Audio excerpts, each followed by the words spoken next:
Hey, thanks for the heads up about my mic, Gamma. I did not notice. It was using my USB mic instead of my Yeti mic up here. And I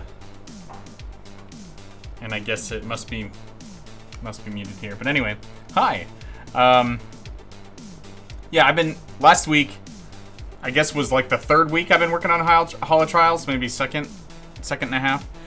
And I got all the videos in, did all the video editing, and I've been working really hard. I got kind of burnt out on working on the Holo Trials stuff, and I took the weekend off. But now Monday rolls around, I'm like excited to work on Trial 10 and get this done. And then I can move on to something else. Something perhaps a little more fun. You know what? Working on the Holo Trials has been a lot of fun, so that's the wrong way to say that. But I personally have a very hard time working on the same thing for more than 1 week. It's one of the reasons why I love working at Turning Wheel. Is I have a lot of things that only I do on the team, and so it means I have a lot of variety in my work, and that's very important to me. So let's just take a snip of this gold bag here. Boom. We'll save that to our desktop. And one of the things I want to change about this trial is that it's very it's hard, and in a way that isn't really about shops or about really the monsters that you're fighting. It's just hard if you don't know all of the trump cards that the game has. Trial 10's easily your favorite. It's like a review of the Holo Trials as a whole, and it's a nice playground to goof off in. You know what, I'm glad to hear that. Like, I'm a little bit hesitant to change Trial 10 because I think there's a lot to like about it. But the number one thing that I really don't like about it is that, like, it was intended...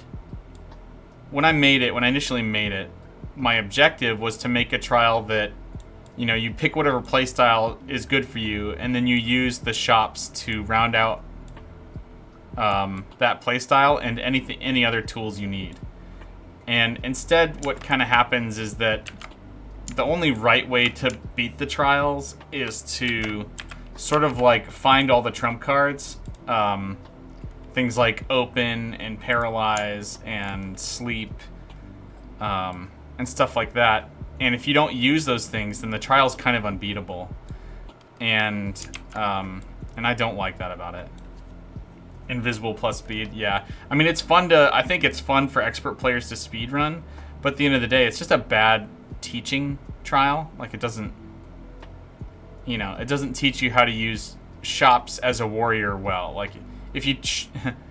like, it's very sad whenever I go to watch streams and people are playing the Holo Trials. I always love to see it and watch. But a lot of people who I've seen play the trials, the first thing they do is buy melee weapons, and then I know they're doomed. And that's not fair. Like, this is not a game where if you choose to be a melee character, you lose. You know, that's not how the game plays. And so I just think it's not how the trial should work. Learn to kill every shopkeeper. That's pretty amazing.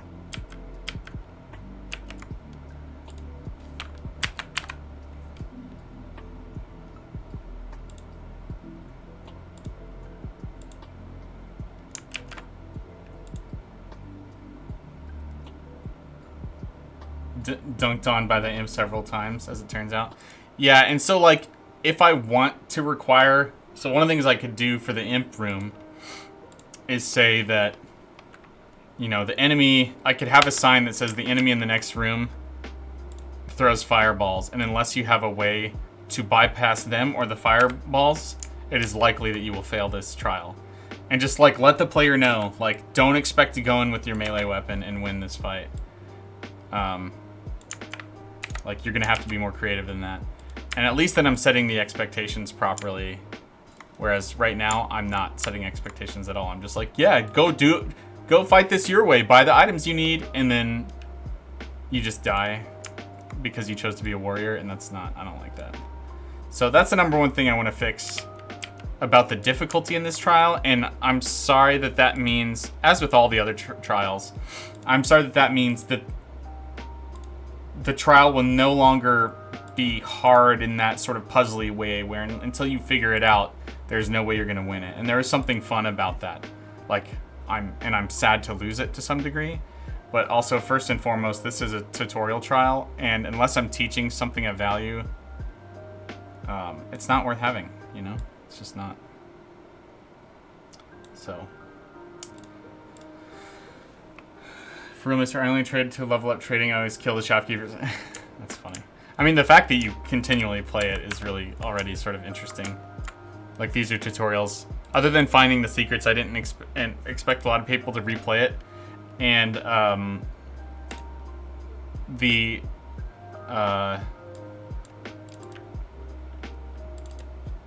on a sec. The speed running element is something that Walla Justice added. I think maybe he just liked the levels enough that he thought it'd be a good idea, and he just added the speed running element. So players play these a lot more than I expected, which is pretty cool. It's good to know that all this work is going somewhere, that people actually like it. Okay, sign gold. I think I might shave off a pixel on each edge here.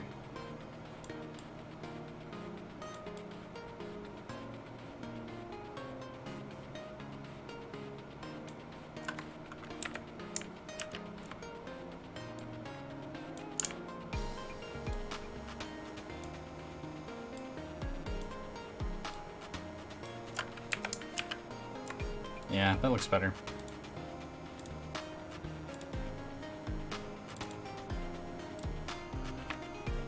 Finding the secrets is fun. Yeah, I mean, I love secrets. And there's more that's going to be added. So when I was off stream on Friday, I worked quite a bit on the Holo Trials hub.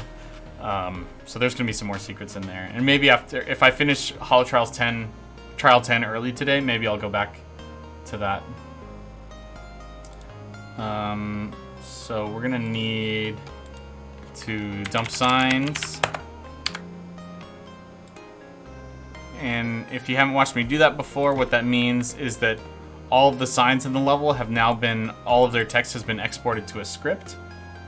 And this is the script I'll be working in for the rest of the stream to create the new signs.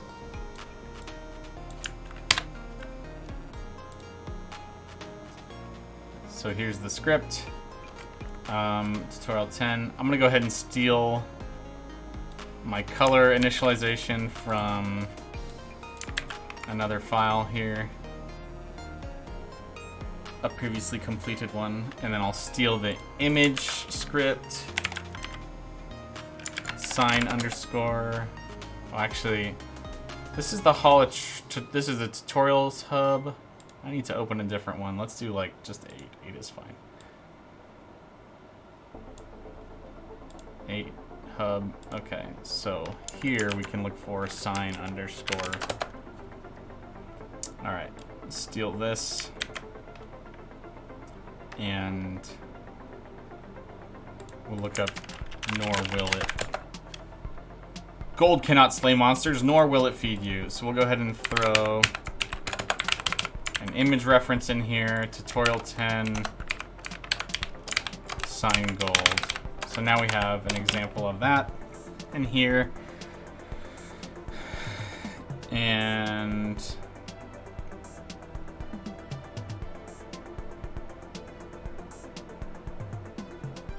okay, we have a controls glyph here, so we'll get one of those. Copy this.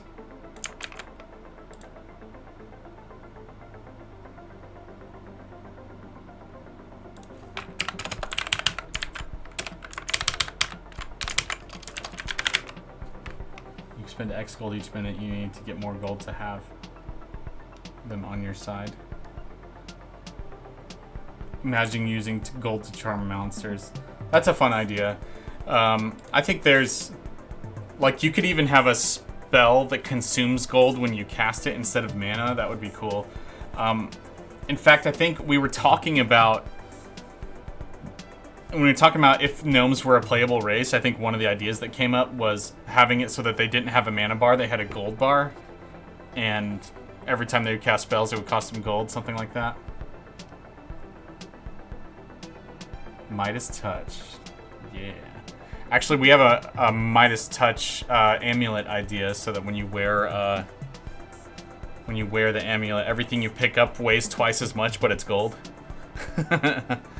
And so it's gold value doubles or quadruples or something. Something silly like that. I don't like, those are just brainstorm ideas. I don't think they're gonna get in the game, but it's fun to talk about. Oops, I accidentally closed tutorial 10. This is the tutorial hub script. Let's go ahead and open up tutorial 1 script. And let's go ahead and open up tutorial 10 script. Come on, Notepad++. I know you can do it. So,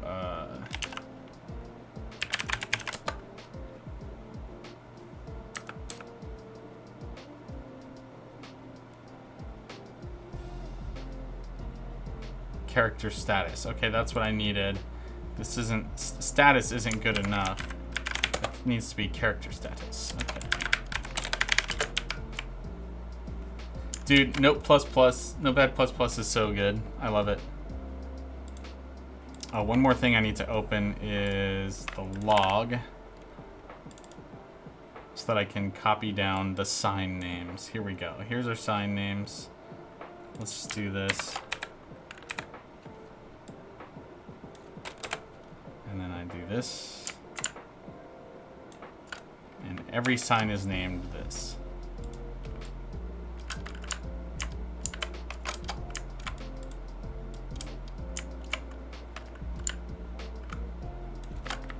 Get rid of all this.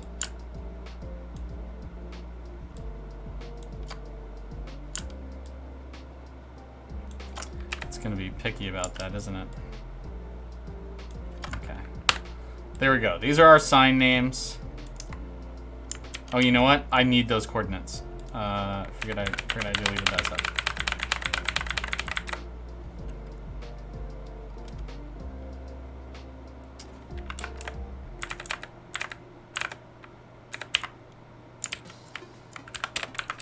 Let's get rid of these colons at least so that I can do a double click on these to highlight them.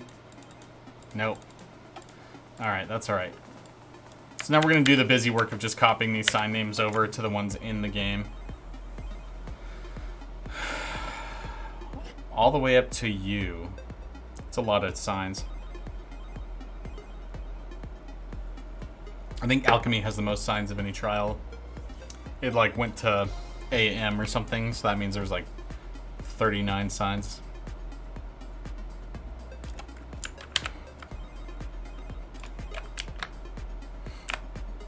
Sometimes you just need a little more signs. Sometimes there aren't enough rocks. Good day, Garvikin. We're 3 for 3 on people with red names in the chat. Although Gamma is a little bit more of a muted red. A bit of a subtle, fancy red. A more ketchup-like red. Sweet! Sweet ketchup? Are you guys familiar with the natural ketchup YouTube video? My daughter stinking loves it.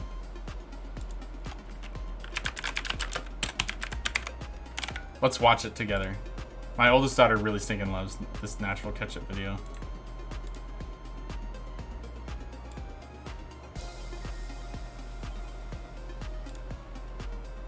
Okay, I'm pausing the music.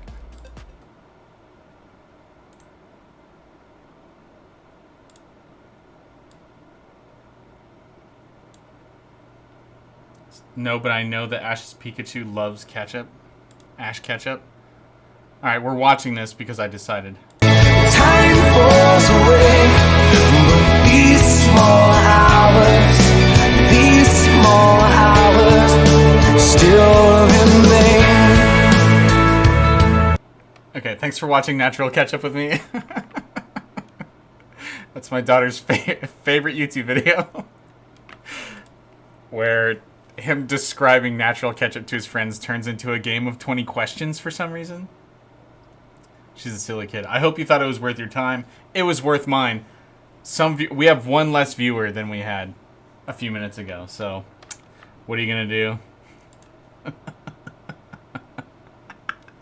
Dude, if that filtered somebody, I'm okay with it. I'm okay with it. I do what I want here on my stream. I do what I want. Alright. Poor guy must have been allergic to ketchup. Isn't sugar the point of ketchup? You know, maybe. I don't know.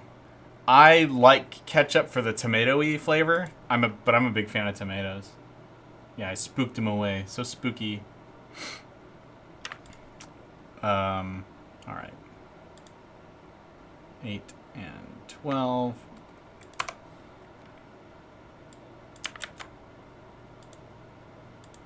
Okay, this is the... Oh my gosh, this is the one about leveling up.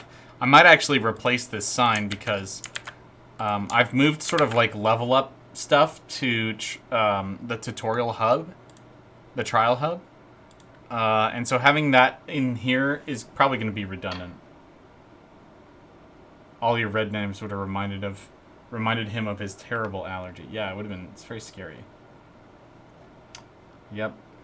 Yeah, it must have been somebody who wasn't talking. Somebody who I don't know. As the kids say, YOLO.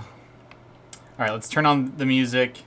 And I'm just going to get to work copying these script names over to the level.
Hello, Pegwin. Good to see you.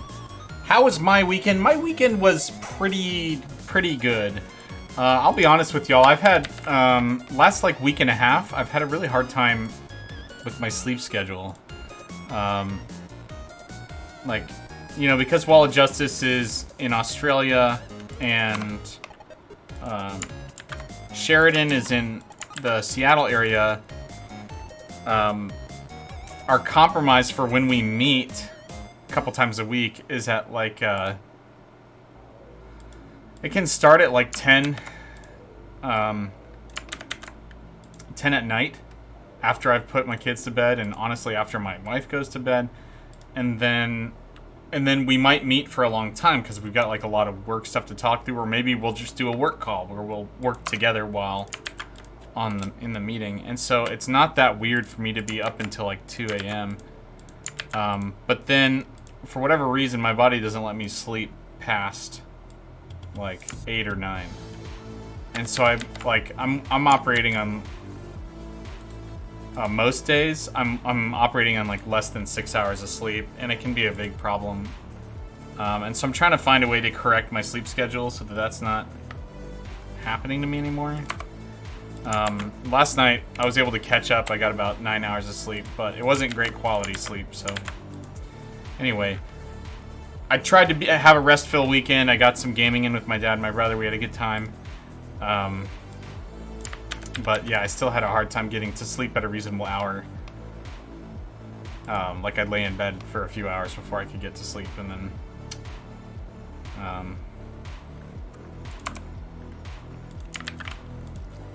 then I'd wake up earlier than I wanted. So, but today was better. Hopefully tomorrow can be better too. Although we do have a meeting tonight, so I'll have to find a way to work it out with the guys to make sure that I don't go to bed too late. Oof, that's the worst. Same here, better than nothing. And you're in Tennessee? Yeah, I'm in Tennessee. 2511.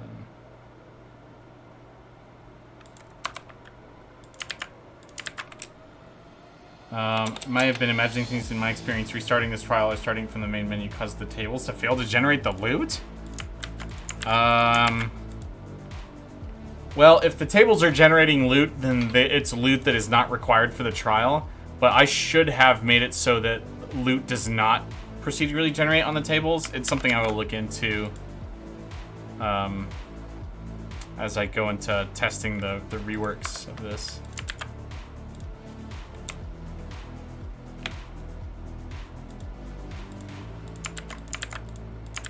So, like this table here. Okay, it is set to be random. So, you may have had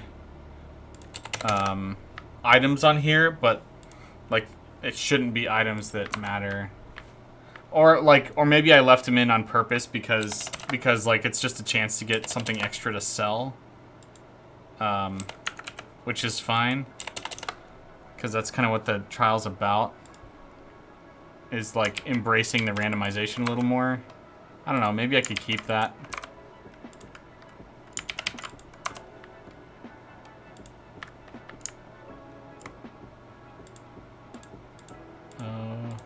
T.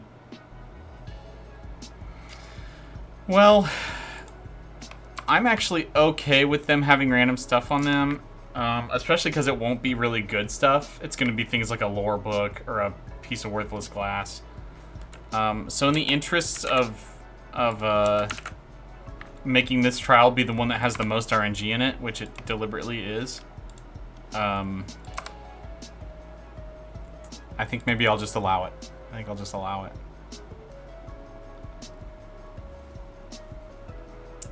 Yeah, I'm gonna have to figure out how to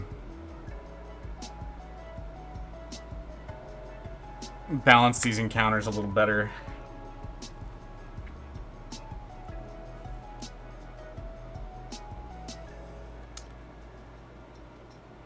You like random goodies? Yeah, good. Good. Alright, 21-8.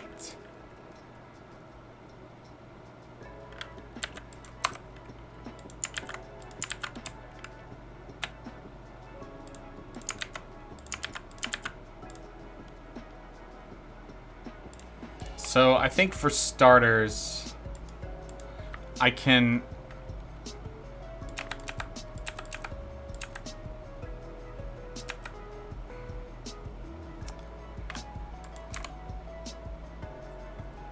I think I can use the increasing difficulty of the encounters to teach lessons. So, for instance, spawning a skeleton with no helmet, no shield, and a random weapon. What is in his inventory? A scroll of identify. Oh, I gave him that on purpose. So if this next room just also has a skeleton, but this one is well equipped, so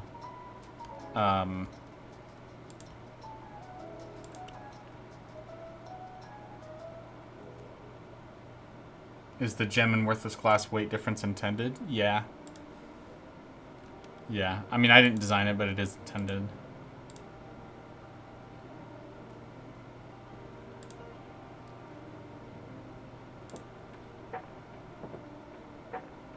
So you give this one a helmet and a shield, and as a result, he's like substantially more challenging.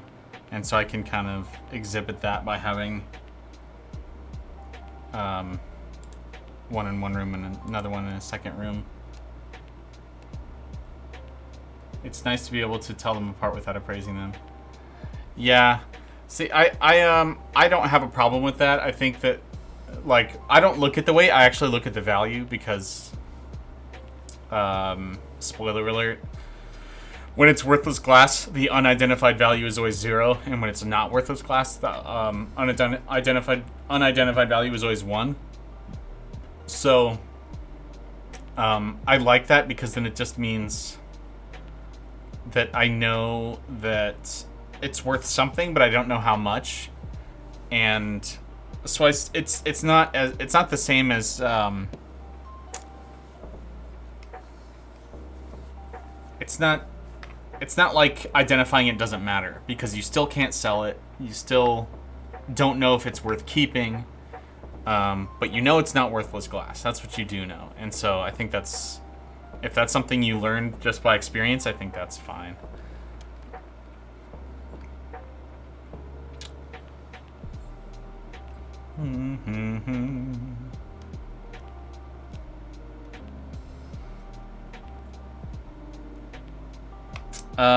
So one of the things I could do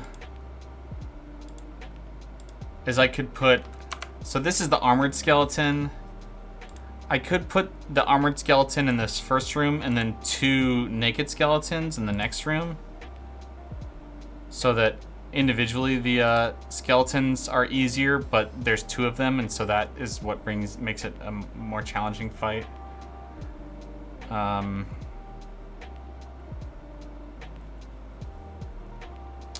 And I'm not using any slimes, and so I could make a slime. I mean, slimes are tough. They're slow, but they do a lot of damage.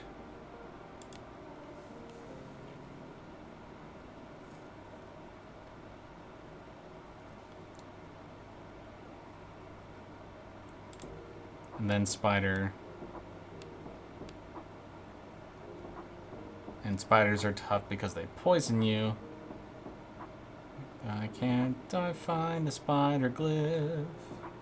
Where's the spider glyph? I need a spider to be my glyph. Oh yeah, yeah. One wonders what prevents slimes from T1000ing through portcullises. I think that's a very good point. These are the important questions that we should all be asking. I mean, one of the things I could do, I could make this way easier and have the 2 skeletons be in this room, have the armored skeleton be in this room, and then have 2 rats in this room.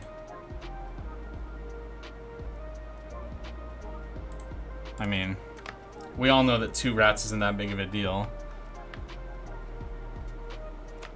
I don't know.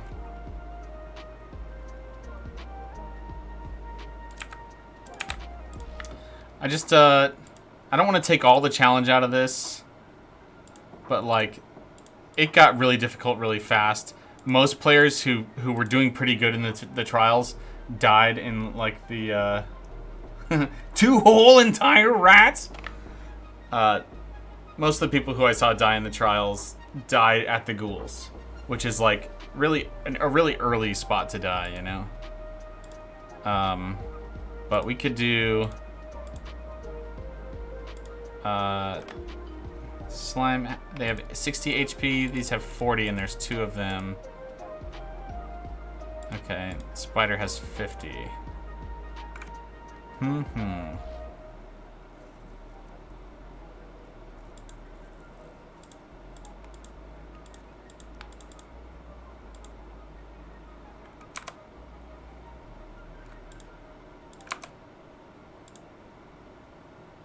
My name is Spade, and humans see I'm so big they scared of me.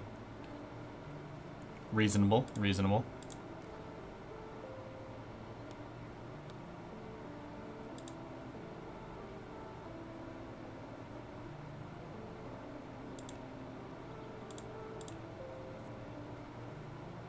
I also don't want the answer to these trials to be, like, archery cheesing through the doors the whole time. I feel like that's not one of the valuable lessons to learn.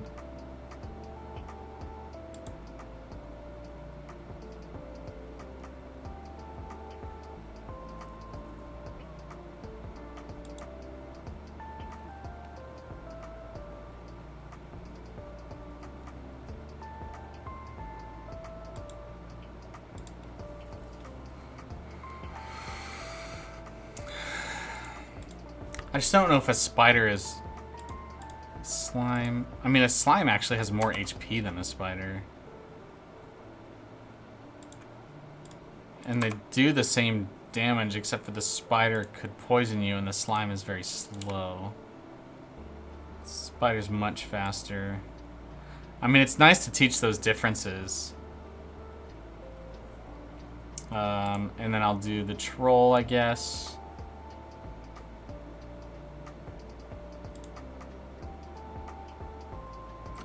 I'm okay with the troll being the one where it's like, where the game is like, don't expect to win a hand-to-hand fight with the troll. You need to bring something else to help you. And, you know, something like that. Oh, wait a second. I was gonna do troll as like the last enemy here and replace the imp.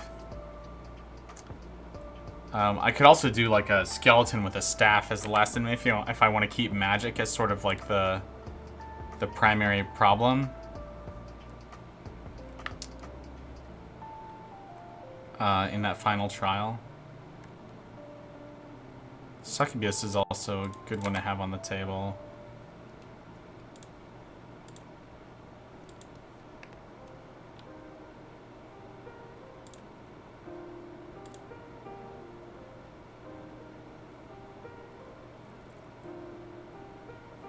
I mean, the way that I'm orienting this right now is I'm basically introducing all of the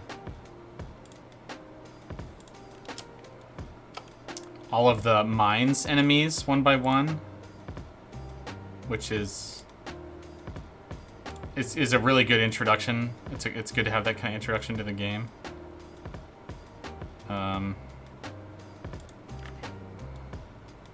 Could do a succubus and a ghoul.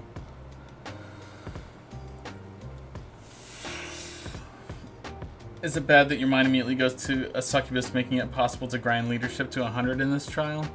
How would you grind leadership with a succubus? I guess if you could do a staff of charm on it, something like that. It's not a bad idea.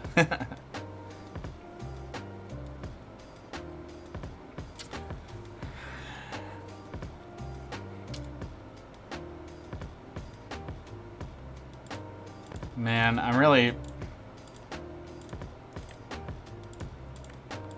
don't want to make it too easy. You can dominate it and then go hit with another follower and its charm spell. Yeah, it's true.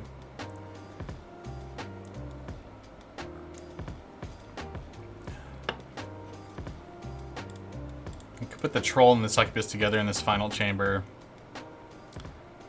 Um,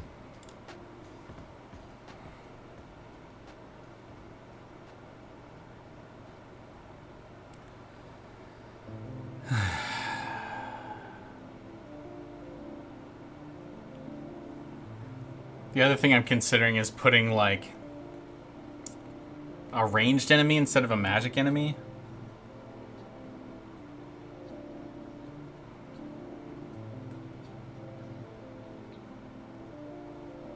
Tinkering, leadership, and alchemy are the only skills that you can't really feasibly grind to 100 in the current version of the trial. That's so funny. Like, the fact that you would want to grind your skills up in the trials just cracks me up. I love it.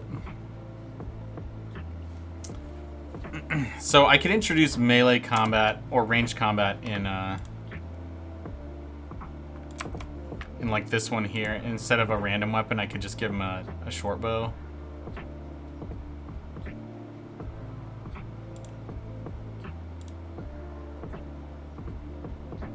If you're very patient, it's possible to level swimming in the lava. Goodness gracious. Okay, and let's give him, like, I don't know, spring shot ammo.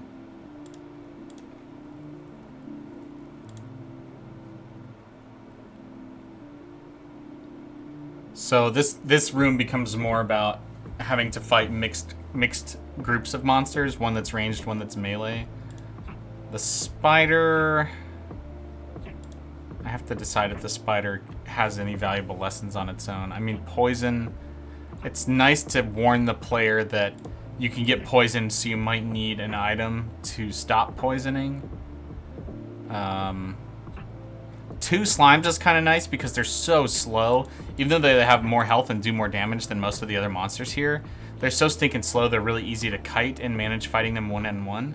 And you have a lot of room now to backpedal through these rooms. So I think 2 slimes is better than 2 goblins here, which is what I have.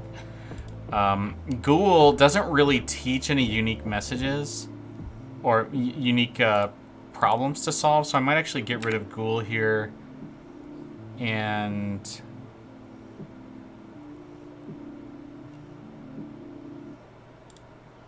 I could even do like 2 succubuses in this room so that you're distracted while fighting one of them and there's a chance you could get charmed by one. Like that.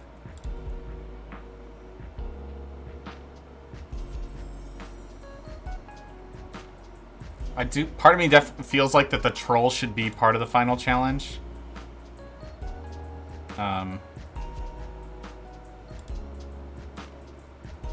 Because the other part of this is having a way to get across the lava.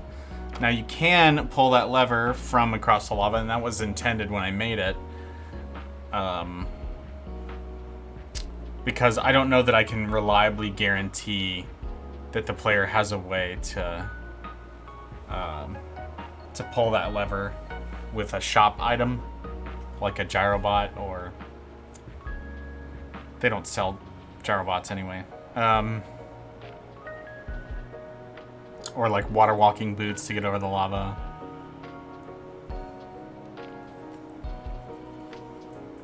It is almost as if maybe the lava doesn't add anything to the trial. It's almost like that. Might be possible to just sneak past the troll. Well, and that's totally valid. I'd be fine with sneaking be a solution, except for trolls are so blind, it's likely that they would, like... It's very likely you'd just sneak past them, which isn't great.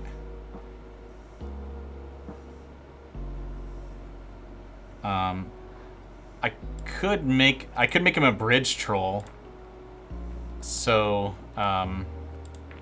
he stays standing on the bridge unless you get close or something.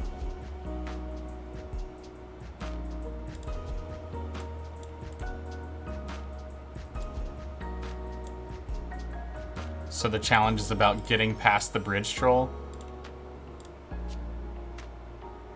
Something like that, maybe?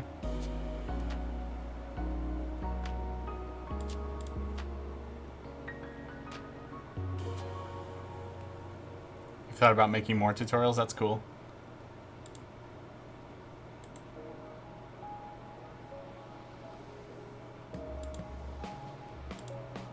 like a get good at Barony series. In general, I just wish more people would use the map maker because it's so powerful and just people don't use it.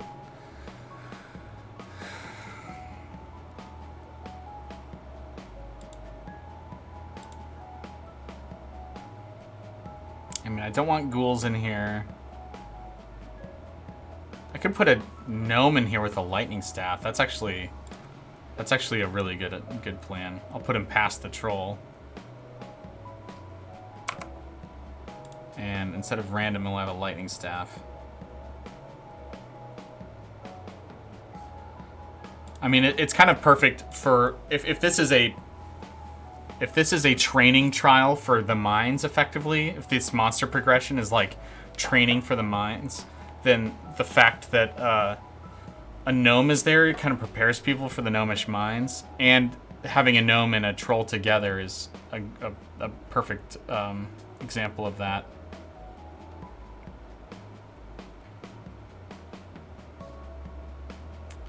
Should he have a lantern?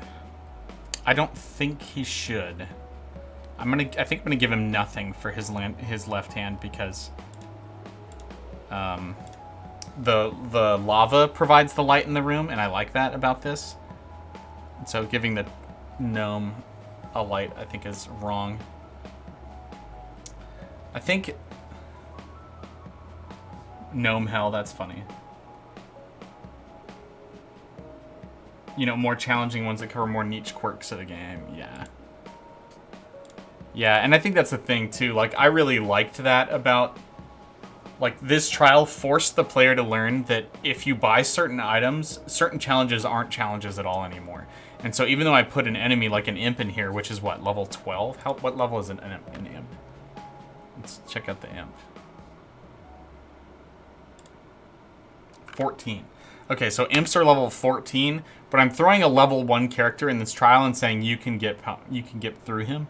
I think that's a cool lesson to know about the game, that you have these trump cards, these things that you can do that will make it so there's no doubt that you can, you know, if you have the right selection of items, you can do anything pretty much. It's only when you want to fight toe-to-toe that your level matters, like, a lot. But since that's not like the core of the gameplay of Barony, like that's like an advanced lesson that people should learn eventually. But I don't think that's what this tutorial is for.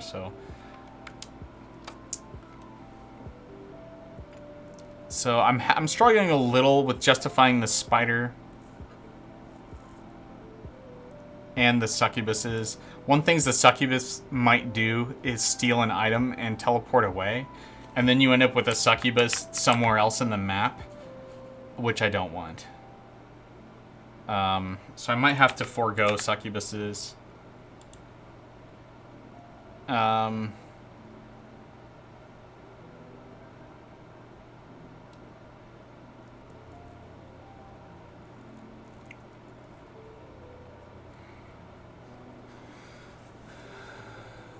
Steals item, teleports away, gets murked. Yeah, I mean, that's kind of what would happen, and then it's like, well, what did I learn? I learned something about succubus behavior, but is there anything I could have done differently that would have been more fun? I don't know. I think kind of not. I mean, I like the idea of having the player fight some kind of spellcaster, but the only other idea that I have right now is a staff-wielding enemy, and the gnome is doing that.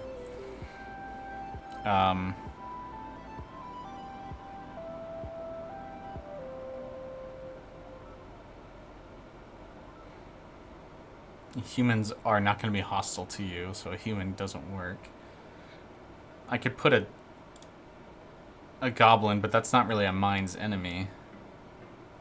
But like a goblin's with a fire staff, that's definitely one of those lessons where it's like players eventually learn that a goblin with a fire staff is like extremely deadly, and so teaching that here isn't the worst plan. But like something with a cold staff would be better, like a skeleton with a cold staff, because then you're not getting killed by fire dots. I don't know, man. Let's do Magic Staff of Cold on him.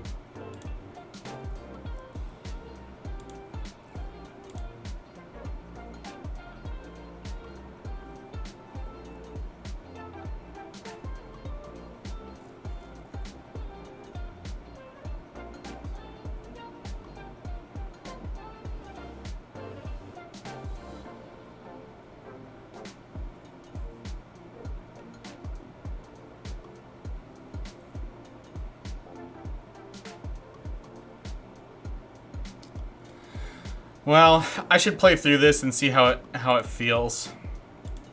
Like, I don't think these are bad setups. I'm just a little doubtful. I'm especially doubtful about using a goblin here. I think the single spider has the potential to be basically a nothing room, like where nothing interesting happens. But I want to be able to beat this with a well-tuned melee character. But I also want that character to have to make some compromises, like with the troll. Like maybe lure the gnome into friendly firing the troll, and then running away from the troll, and then baiting the troll out. So you could solo it, something like that. Alright. 3, 2... Alright, I need to fix these scripts. Or put enemies in their normal spot. Let's fix the scripts instead, because I don't want these to be cheesable with bow and arrow spam so much.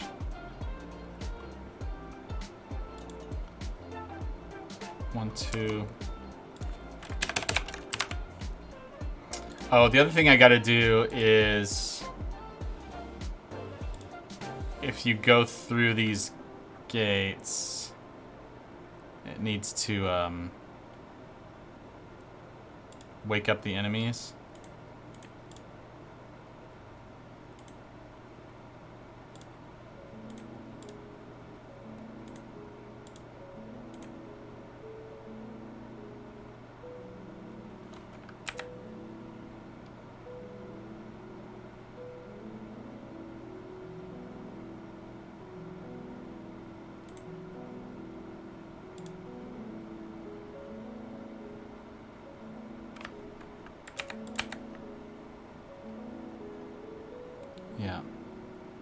Yeah, that's a bug. If you use the open spell, then the enemies don't wake up, which is dumb. That's another reason to prevent bow and arrow spam, is because if you open these doors and just shoot at them, then, like, they won't wake up, which sucks.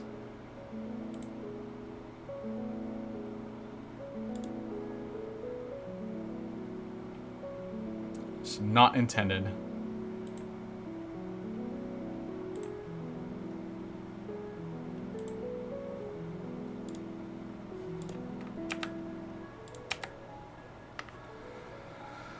Okay.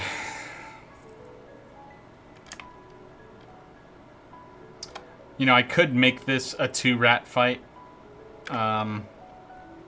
Just because we've already done a single rat fight in the original, in tutorial 1. The player, I think, is more than ready for a rat.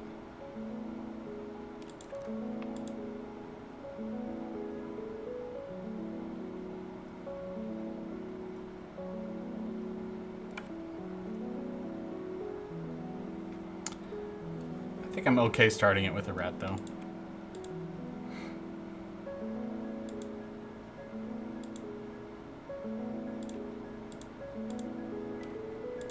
And this is 1310.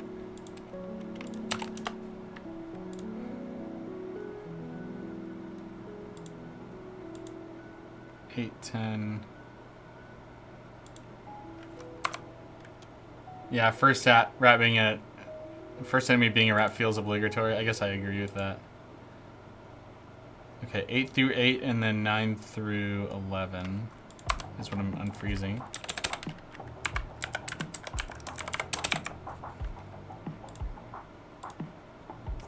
This is 312.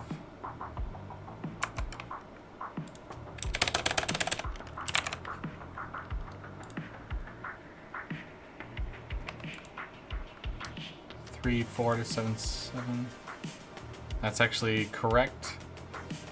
Oh no, it's 240.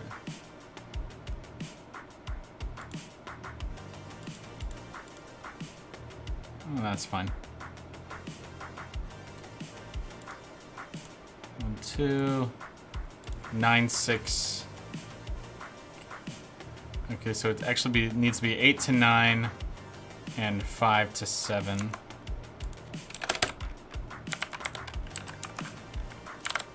Very simple little script. Nothing too complicated. Okay. Alright, now that we've done the gameplay revision, we can start looking at the signs. I can just do a quick replay. Load scripts. Okay. We know these signs are going to be broken because I haven't done a pass on them yet.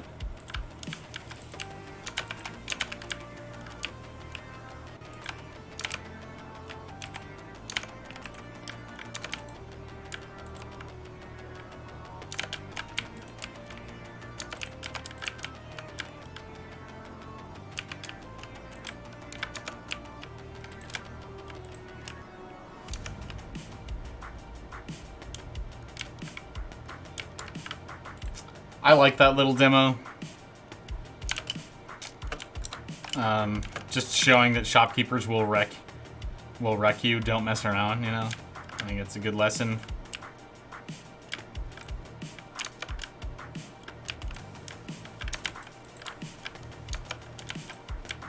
Yeah, a lot of these signs are gonna have to change.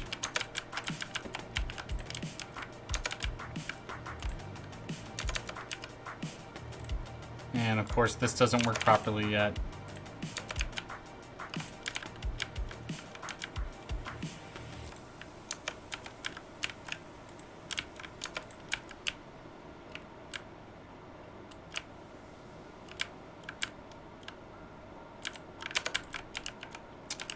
Oh yes, I need shop signs over here too. Welcome to Tom's Fine Stapes. I could also trap these guys in a little better with like more tables and stuff. Books, what kind of books you got, bruh? Dig. Fireball, extra healing.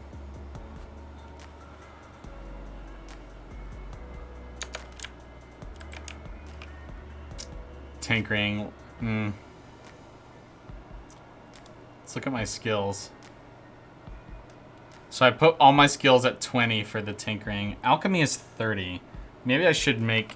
That's weird. Why did I make alchemy and stealth 30? I'm not sure why I did that. Like having them all be 30 makes a little bit more sense. Or all be 20.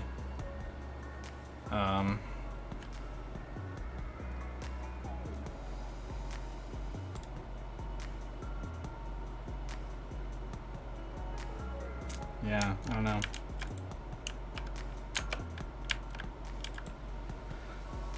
Wouldn't they just blast the tables? I actually don't think they would. I've never seen a shopkeeper destroy the furniture in his own room. He always goes around it. And I think they might be designed not to path unless they're attacking a monster. So it's something I would try. I would try it. Alright, so let's try to outfit ourselves with melee. We got serviceable steel maces. Some leather.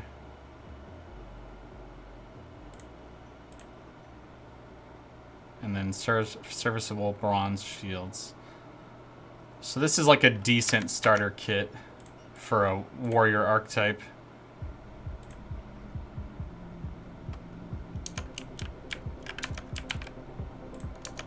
Oh, it's boots of speed. How fancy. And I don't know what these cloaks are. I'm gonna go ahead and buy one, because I got quite a bit of money. Magic reflection, that's handy. Some throwing weapons, maybe?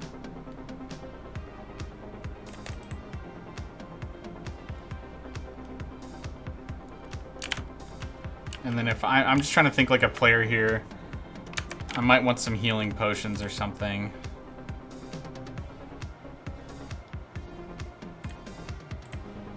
Because if I'm a player, man, what's better than a healing potion?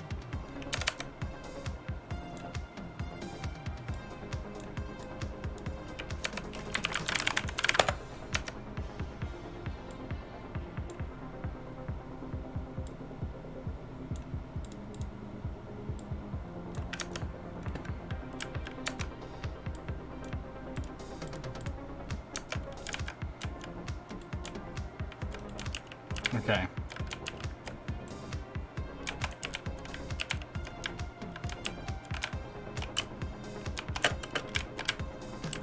We got our gem.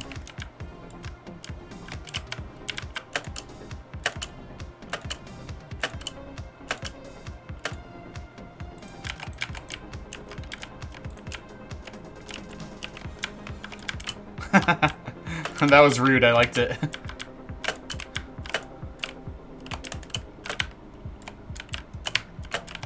Not bad, not bad. Okay, I think I gave all these guys identify scrolls on accident. That might be okay. Oh, a shield upgrade. I'll take that. Blessed spring shot ammo. So that's just because I left it to random on what the condition of the equipment would be. I'm good enough at appraising that I don't really need any of those extra items. Character attributes. Alright, we got our spider.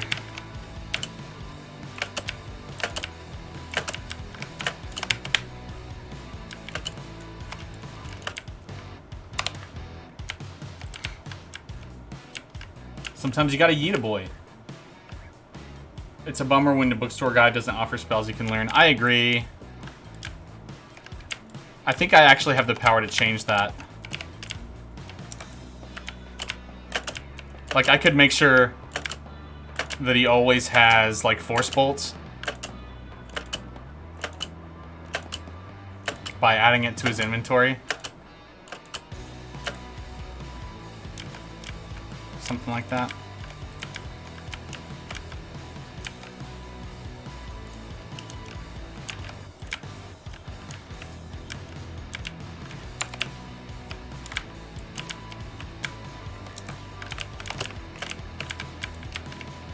Oh yeah, I got magic reflection. Screw you. Okay. So as a melee guy, I mean, this has not been a challenge at all. Of course, I'm great at the game. But oh, blessed iron breastplate. Hell yeah.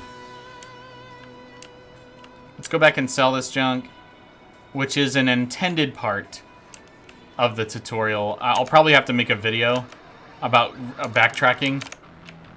Okay, let's identify our gem. That's also intended and expected. I'll go ahead and, I don't know, remove one of the...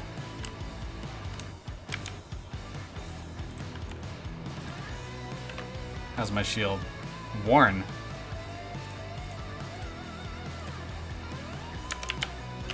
Go back to the jeweler. Now, this is one of the more easily found secrets because you get a gem in the first room and then an identify scroll for it in the second. And so going back to the gem salesman is, like, obvious. I think it's something most players do. But some of them just don't pay attention. They don't think to look for something in this room. Oh, goodies on tables. I didn't even look. Thank you.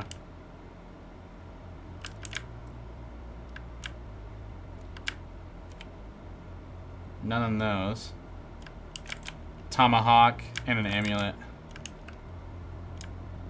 Happy to have the fourth tomahawk. Oh, I must have dropped the tomahawk somewhere. Amulet of swimming? Why not? I'm a little hesitant to take advantage of the general store vendor in here. Because it's a secret and not all players would find it. So I'm going to go ahead and abstain. Take a bath in lava even faster.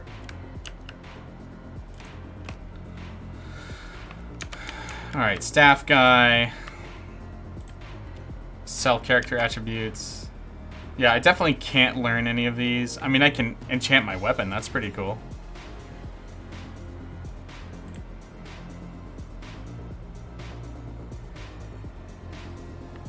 Remove curse. That's funny. I did have some cursed items, but not ones I would use. I mean, Book of Healing is really cool, but it'd be very difficult for me to cast. I still have this magic reflection. We do know how to use... If we think about the fact that we have done all the other trials, we do know how to use alchemy. So... like, do I take advantage of that? I guess, why don't... it couldn't hurt to try. So let's do, like...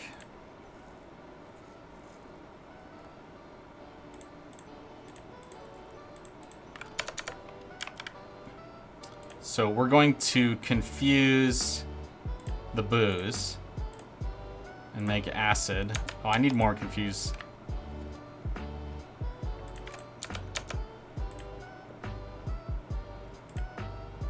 We're going to confuse the acid and make fruit juice, and then we're going to take the fruit juice and make healing potions. And then we're going to decant the healing potions. Headline from Rock, Paper, Shotgun. Doom can now run on a jailbroken tractor. That's very silly. That's so silly. Okay, so we have more healing potions. There was acid and sickness in here, so I could buy 3 of each.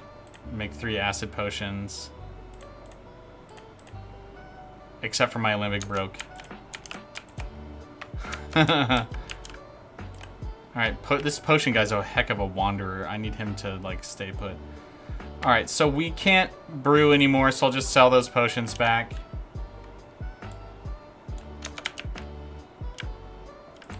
I mean, I could make sure that he has an excellent alembic. Oh, this guy has an alembic. That's really funny. Like, now that I don't really need one.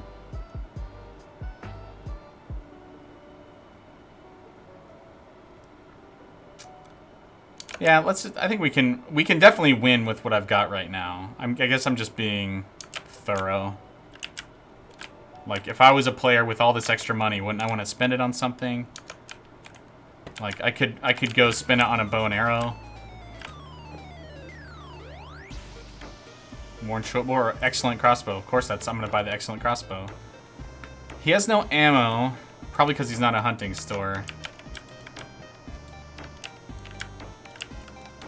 Exploited gold dupe glitch the other day, ended up with 15 million. Goodness sakes, dude.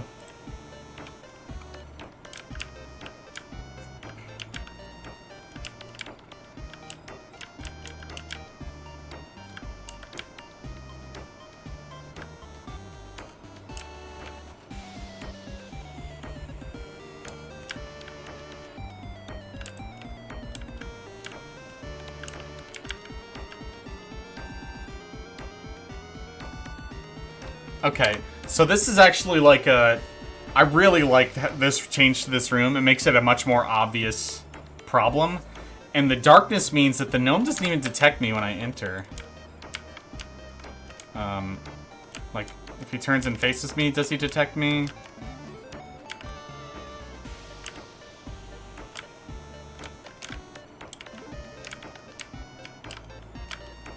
Yeah, that gnome can't see me unless I really start this assault.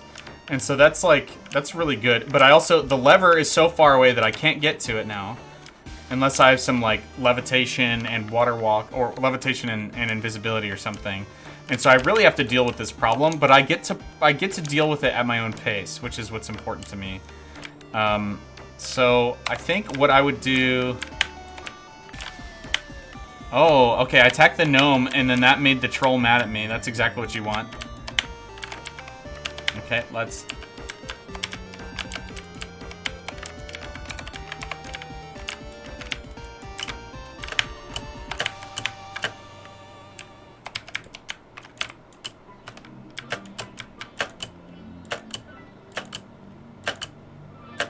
Okay, it turns out I can face tank the troll with all the armor I bought. Jib jab jib jab. Oh, I'm sorry, I didn't turn on the desktop audio for you guys, so you didn't hear the jib jabs. You know what I could do? I could add application audio capture. Let's do this. Adding Barony to the capture. Okay.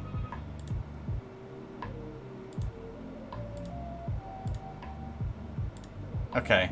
So, Ivy Ori introduced me to a plugin for OBS that lets me capture audio just from certain programs. And I don't know why I hadn't thought to just capture Barony earlier. Okay, so this was really interesting. The gnome and the troll are enemies that you can encounter in the mines, but I think switching out the imp for those two actually made this fight harder, made it way more interesting. And the only thing I'm a little concerned about is that if a lot of players aren't going to be able to kill that gnome from afar, and the troll is in the way.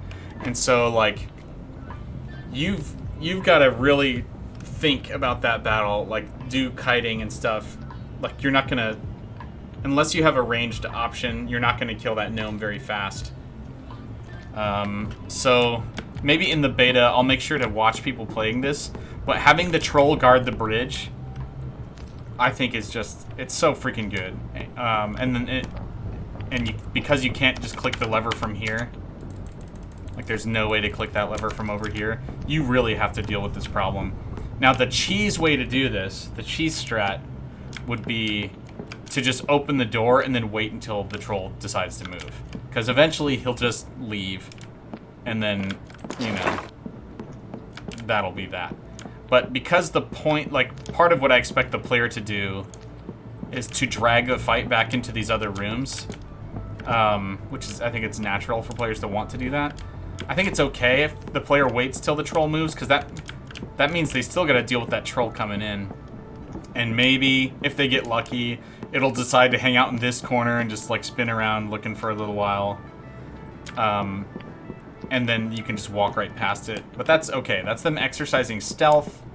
So, whatever. It doesn't hurt my feelings. So what do you think? I see that wow, Gamma. I'm curious what you think about that. About how that fight went. Being able to tank the troll with a shield, maybe. I mean, my AC is 17 with my character all kitted out like this. I mean, look at this character. He's well equipped. And then my blocking AC is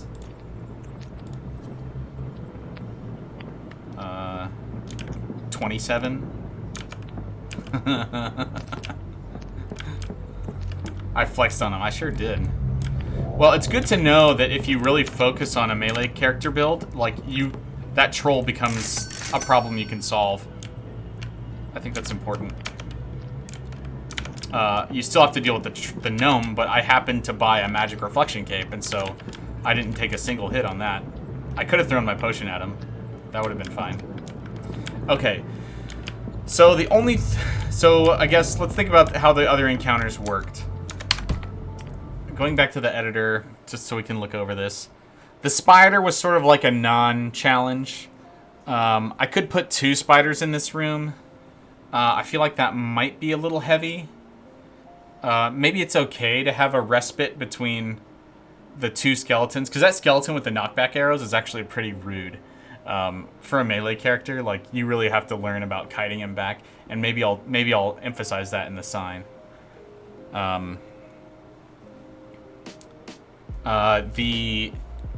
The goblin could really burn down somebody who's unsuspecting because of his spell that he has, his cold magic. So, ooh, vomit on a shopkeeper, good idea.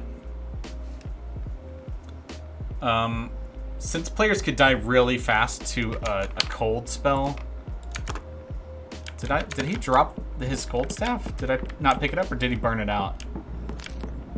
He may have burned it out.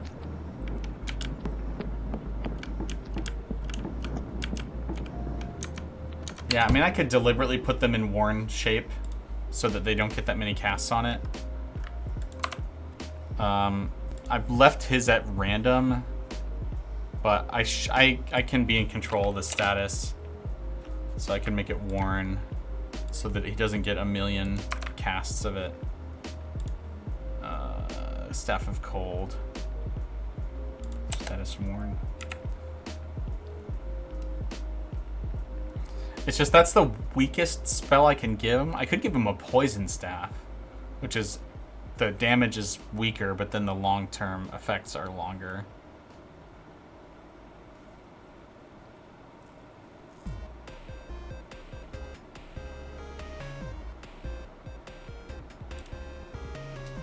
And then I could also throw in another Goblin.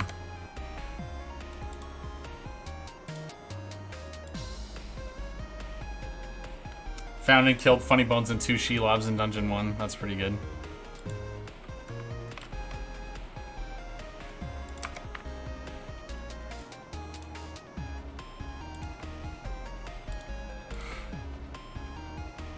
I mean, honestly, I feel like this is legitimately an easier trial now. By quite a lot. But it has more interesting tactics throughout it. And so I think I've just kind of objectively improved the dungeon. Or the trial, I'm just a little hesitant. Because, like, the spider, I don't think represents a meaningful challenge compared to these two. Like, the skeletons are very easy to counter, which is sort of the, what they're bringing to the table. The spider is not as easy to, like, kill with a melee weapon, and it can poison you. But, man, if you just melee down these skeletons, I don't think you're gonna have trouble with the spider at all. Slimes, once again, if they team up on you, I think you're in for a hard time, so I think this is probably good. This goblin, I am just worried about players just getting nuked by this guy's staff. I think that's what I'm worried about.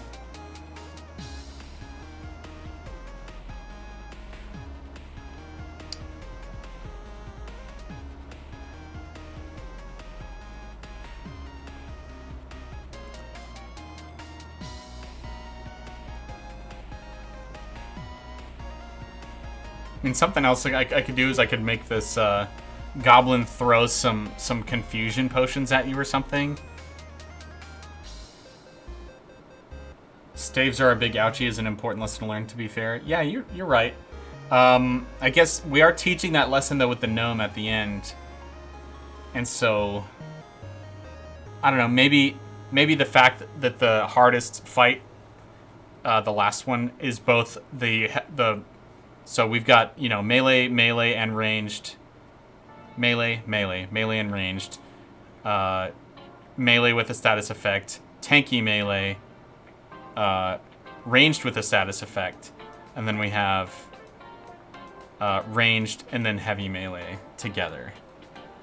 As sort of like the final boss test. So none of these guys shoot a status effect at you, which is the only thing we're not reinforcing in the final battle.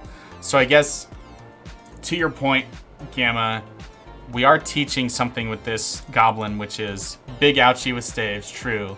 And we're also giving a status effect to it, which is combining the ranged lesson with the status effect lesson on this goblin who does a ranged weapon with a status effect. So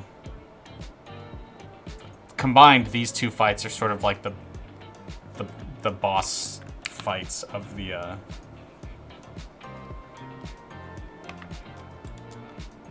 trial together. I'm going to put new signs. So this was the magic staff vendor right here. Ding. Right? Yep, magic staffs. I'll shove him in the corner. I'll put a table in front of him. Okay, these are deliberately not spawning. What direction? No, I want the direction to be north-south. Okay, maybe this table will prevent him from leaving his shop. That's sort of my goal here. Why aren't you letting me? Okay, let's save this real quick. Why wouldn't it let me leave that? South. Okay. Okay, whatever. Who knows why that was happening. This is bookstore. So let's go ahead and put the bookstore icon behind him.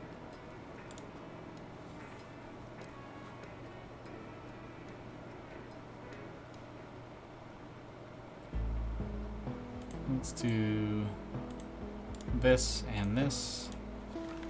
Let's go ahead and look around the Shopkeepers Hall.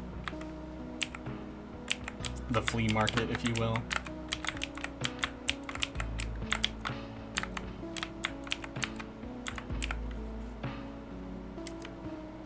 Let's move this here and then do that.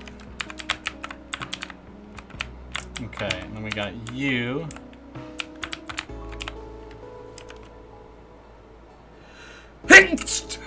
Excuse me. So I think what's happening is that this guy doesn't have anything to keep him from wandering all the way over here, and this guy doesn't have anything to keep him from wandering all the way over here. So, thank you, Gamma. Let's do east-west for him. North-south for him. And I could just put more walls around here so that it's less confusing where each shopkeeper is. I mean, that's just kind of a good idea anyways. This was alchemy, right? Apothecary, yes. Pencil, palette, bottle of water. There you are.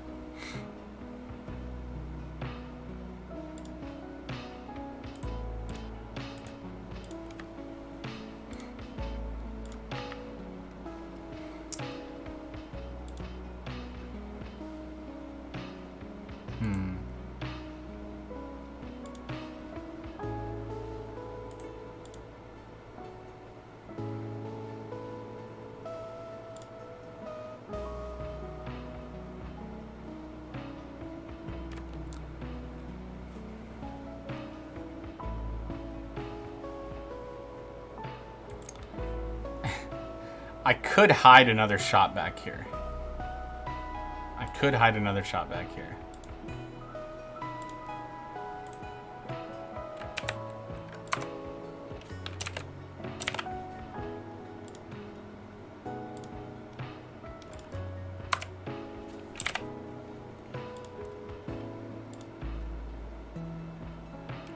We don't have a food shop because we don't need one. We don't have a hunting shop because the arms and armor kind of covers that.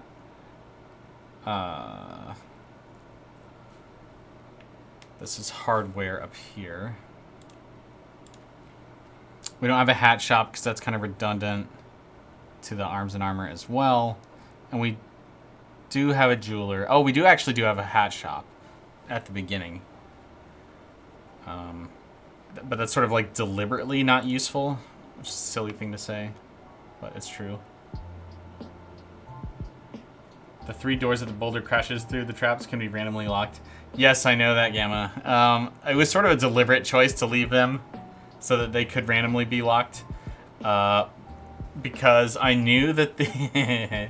you might hate this. But I knew that the dominant speedrun strat would be to run ahead of them. And as a result, that means that some 1/3 of your runs will be blocked by one of those 3 doors. So if you really want to grind out the best score, you have to do RNG nonsense, which I think is very funny. I don't know if speedrunners think it's as funny as I do, but it's so short to get to that point that I think it's funny. So I want to leave it. It is a little bit evil. I will confess to that. Alright, hardware store can go out.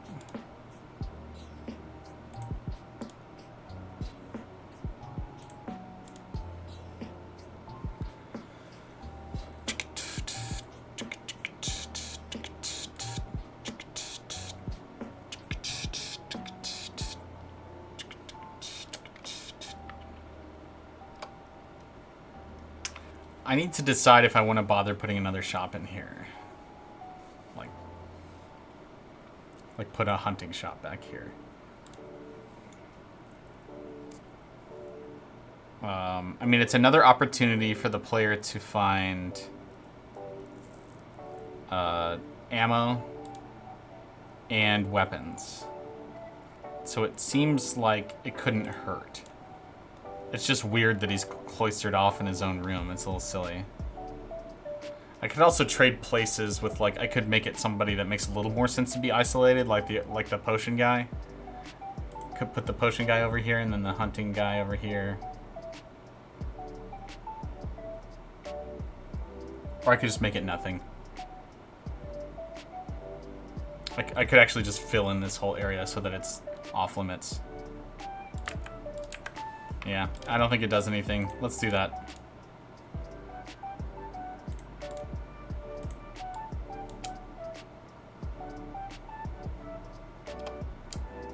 We are gonna have to correct the floor a bit.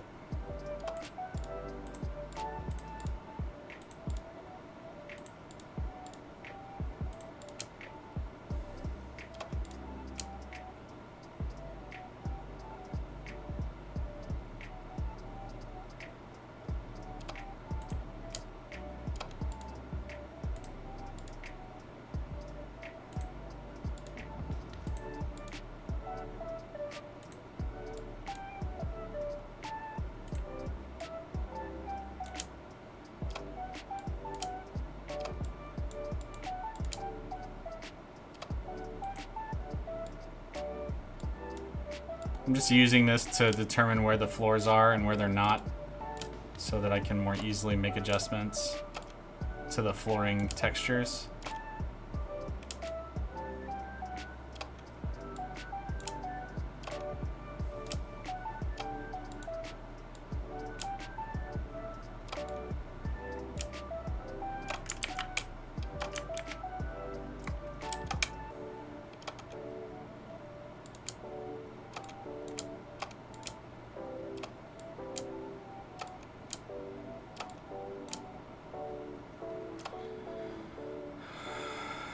Okay, I'm actually going to change this up a little bit. I'm going to put this shop sign, the general shop sign here.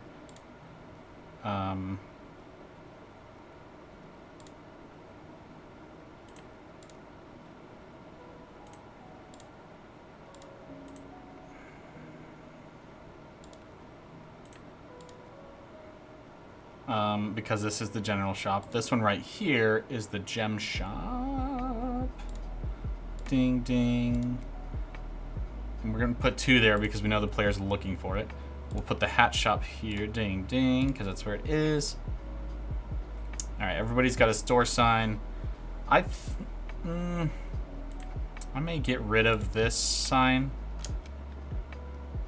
because it's just telling the player that that's the market, but that's not useful information, really.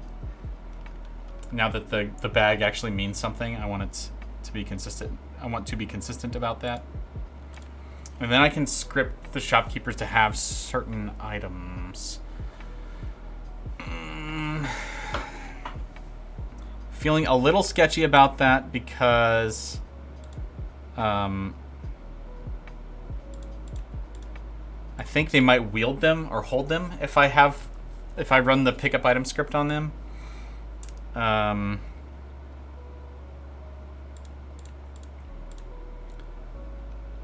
Let's go ahead and put that in front of you there, hardware guy. Maybe like this. Something like that.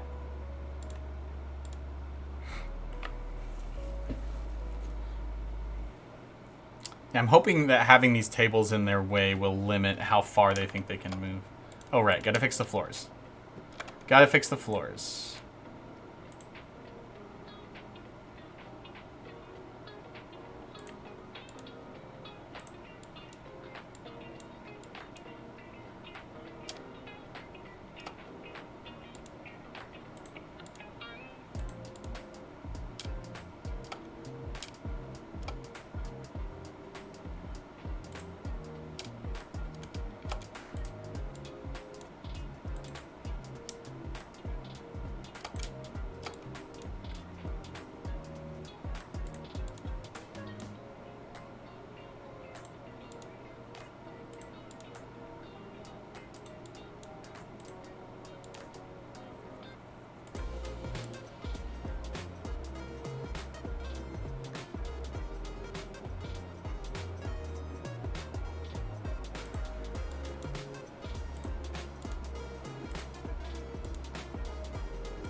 All right.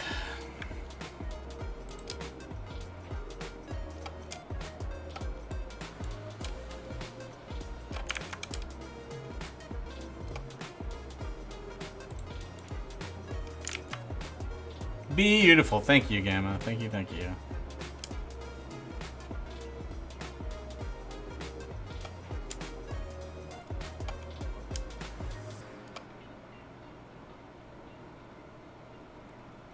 Okay, so now we take a gander. We see the magic staff shop, we see the bookshop, we see the apothecary, we see the hardware store, we see the arms and armor store.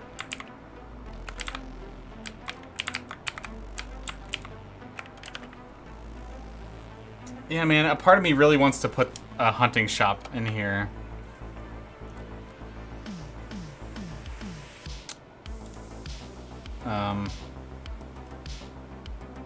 So if you're like really indexed on melee stuff, like you have that choice. So let me see, or sorry, range stuff. 4, 5, 6, 7, 8, 9, 10, 11. Oh wait, I think lighting got replaced. Yeah, it used to be the lighting store is what the hunting store is now. So then if I put this guy here, then this is a shared arms and armor and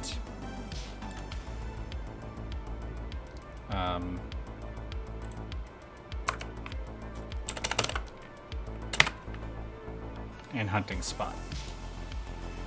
Which is like, yeah, it kind of makes sense, and they're in like their own little special wing. I think I'm okay with that. We can test it and see how it goes.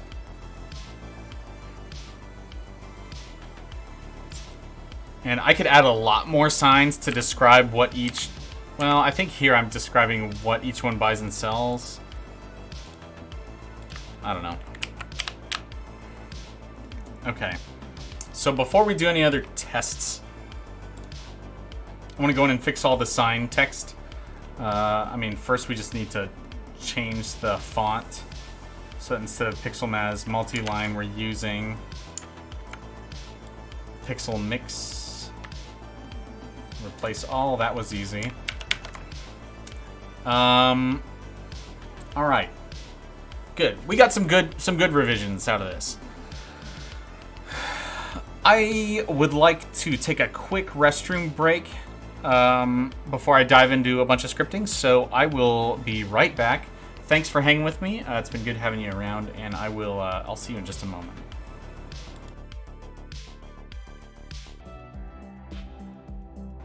All right, folks, I'm back. Got myself like a lemon cookie. It's also like a nutrition protein thing. It's not that great, but it'll tie me over till dinner, I suppose. All right, so we're doing a bunch of sign editing, which looks like me going in to each one of these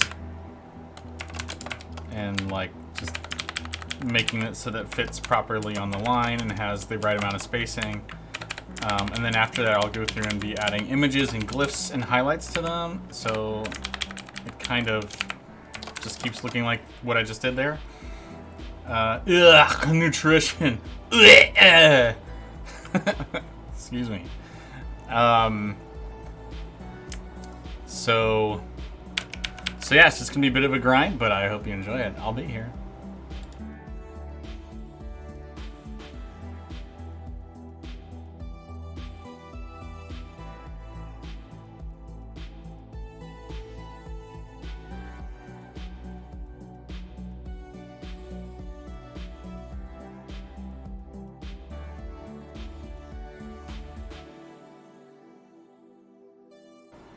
You love grinding. Well, I believe it, considering that you like to just hang out in the trials and raise all your skills to 100.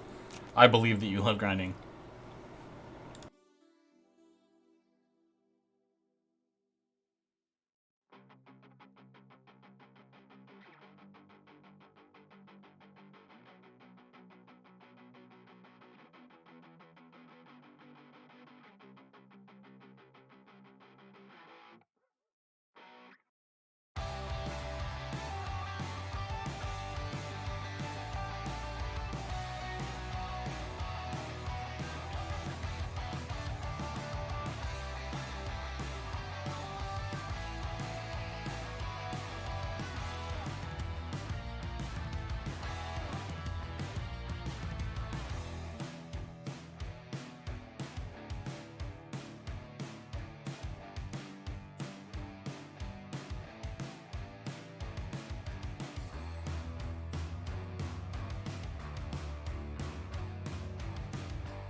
Alrighty, I'll see you in a bit.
Can you ever pick up the boomerang? Well, I mean, you can drop it on the floor, but there's nowhere in the dungeon that you can get it other than starting the game as a hunter. Yeah, it's just for the hunter class. I had proposed that, like, some of those unique items, like the executioner's hood, the shaman's mask, the boomerang, it might be cool to have secret levels where you could get them. But right now we just don't have the levels to back up that kind of content, so we don't have a plan to make them earnable. The other thing is like, I would want to make them fairly late game, so that you couldn't just be like, well, I want the boomerang, but I know I can just get it in, you know, some secret level in the mines, and so I don't need to start as a hunter. Like, we want the signature classes to feel really special and unique because of the equipment they get, so it would have to be like an ordeal to get those items. And that might actually make the signature classes seem cooler, the fact that they start with them. So anyway, yeah, I don't know if that long explanation was necessary, but I don't think all of them necessarily have to be only class items. I think it'd be cool if you could get them somehow, but the way that you get them being different would be cool, in my opinion.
Welcome back, Gamma.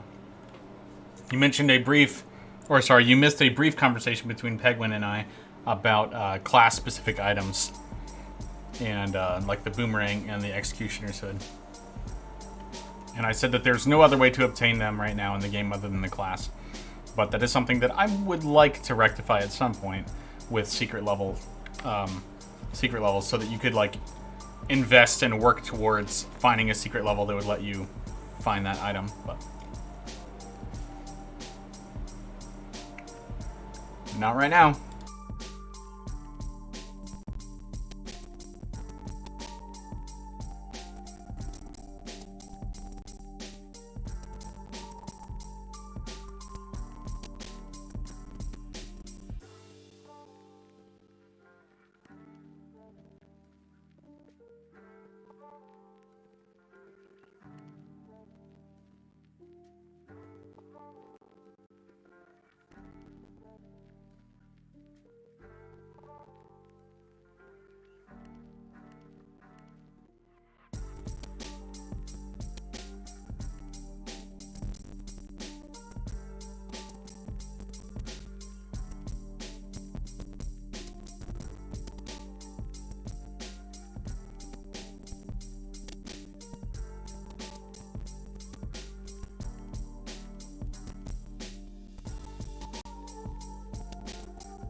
The music sounds oddly buzzy slash crackly. Is that on your end?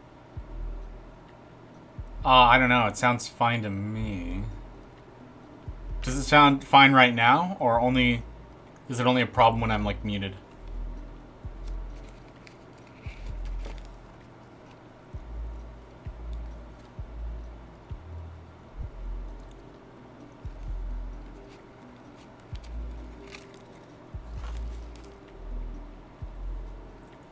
It certainly sounds better.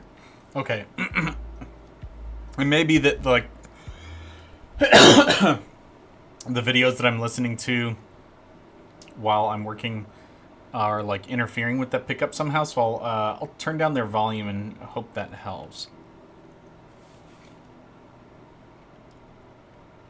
I'll let the next song get started, and then if there's like a marked difference, let me know.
I stopped my video over the last minute or so. Was it any better?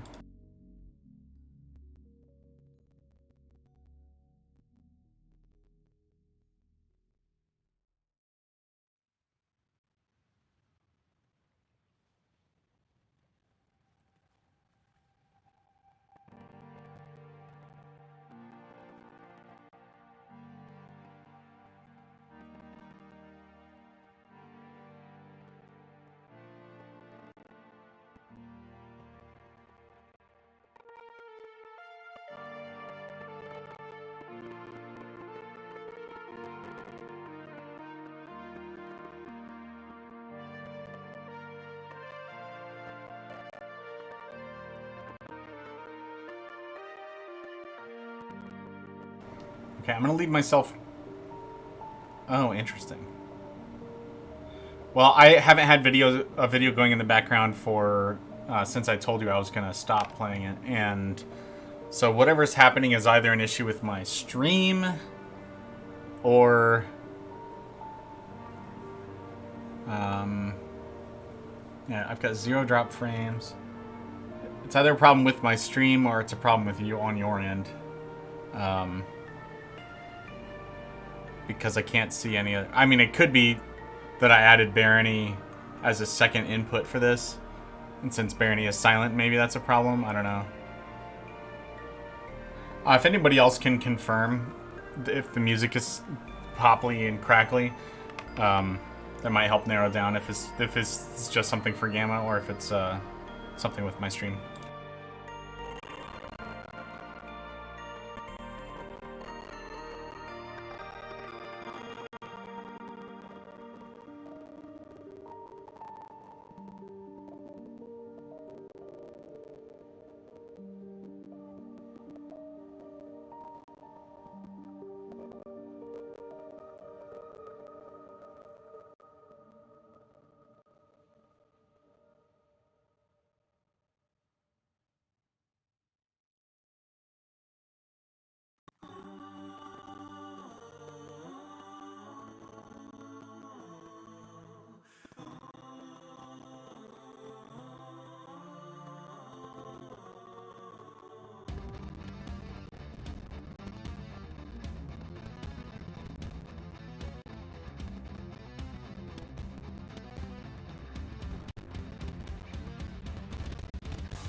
Thanks for chiming in, Pegwin. If there's anything I can help with, or I can do to help at Gamma, I would do it. But maybe refreshing the page or something else, or maybe checking your, I don't know, your speaker contacts or something. Good luck.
music is going crunchy for you too. Oh, well, I'm sorry to hear that. Bevobant.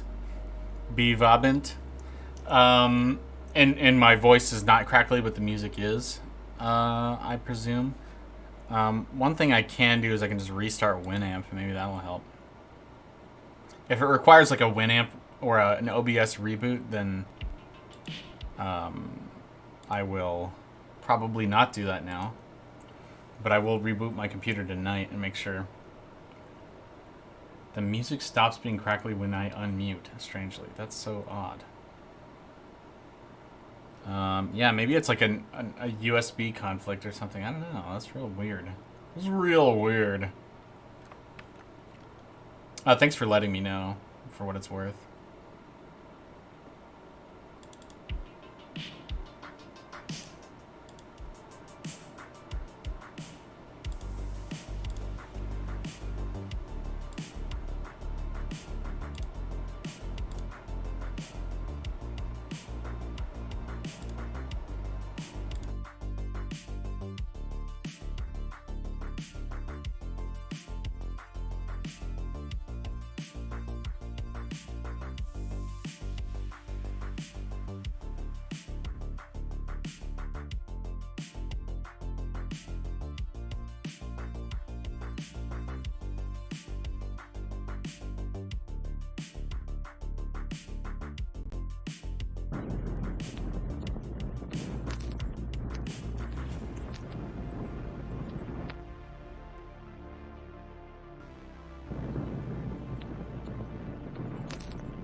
I like that texture. Looks like a knight wearing a wizard hat on top of his steel helm.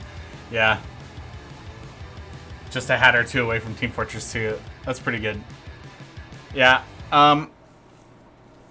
Yeah, I wanted to summarize that you'd find both non-armor hats and helmets armor hats. Can we just call helmets armor hats? But yeah, I wanted the sign to say basically all things that occupy the head slot. Though not the face slot, interestingly enough. So this is what I could come up with. Works for you? Well, thank you. Appreciate that. And this, I'd say this sign looks pretty good too.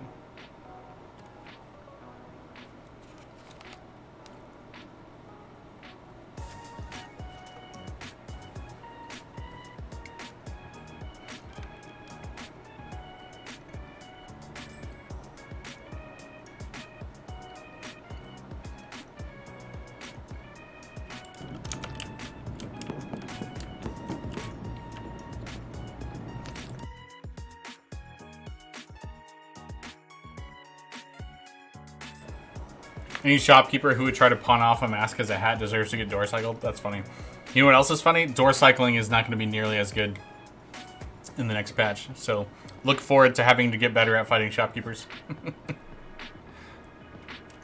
Corner exploits still work pretty good though. It's just the door exploit that was really annoying us. Oh dear. Yep. Yeah, door cycling looks so broken, so yeah, we'll see what happens.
My mic has been muted, has it not?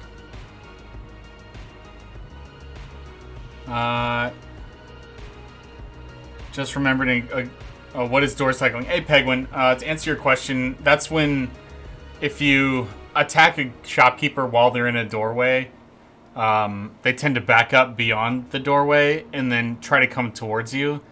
And then because they hit the doorway, then they walk backwards again, and you can just keep hitting them when they're in that sort of loop of getting close to you but not too close. The doorway has some confusing collision for the AI in that build, in the currently public build, and so they'll just shake back and forth between the doorway without ever getting far enough through the doorway to hurt you. And so it's just an easy way to cheese a shopkeeper that most speedrunners use. And a lot of other kinds of min-maxing, grinding. Encountered a weird glitch in the trial. Shopkeeper got stuck in a place, couldn't move, could only turn 180 degrees. Kept trying to attack, but missed. Yeah. Interesting that you heard what sounded like keyboard presses. It is possible that it's new UI sound effects for when I'm hitting the escape key. Stuff like that. Yeah, definitely throw it in the bugs channel on Discord if you found something weird. That's really odd.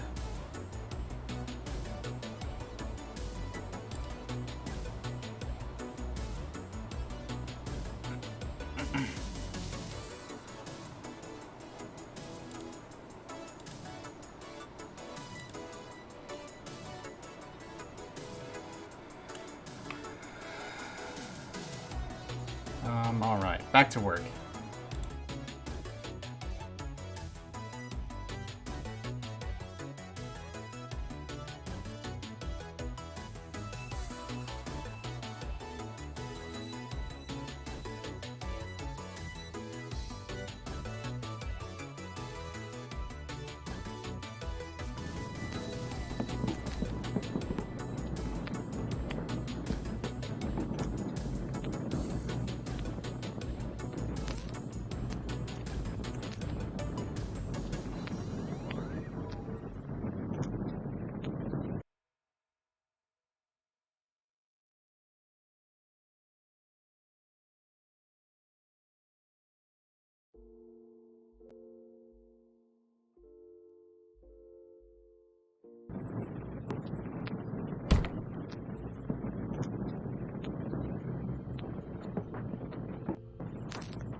So there's some behavior that I'm trying to account for in the shop here. Okay, cool.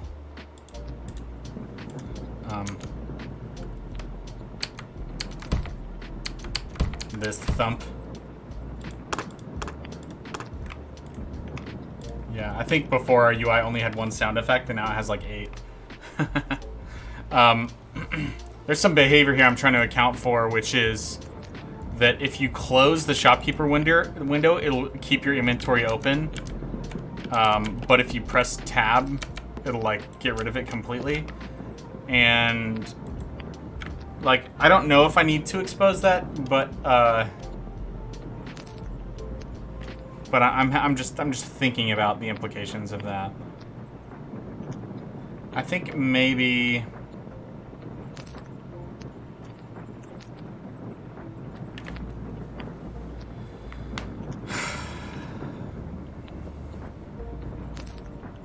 I don't know. I'll think about it.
In the hub, you can learn level magic to 100 and learn Dominate, and then use it on the dummy. Then you can tell the dummy to return to its box, which simply causes it to vanish.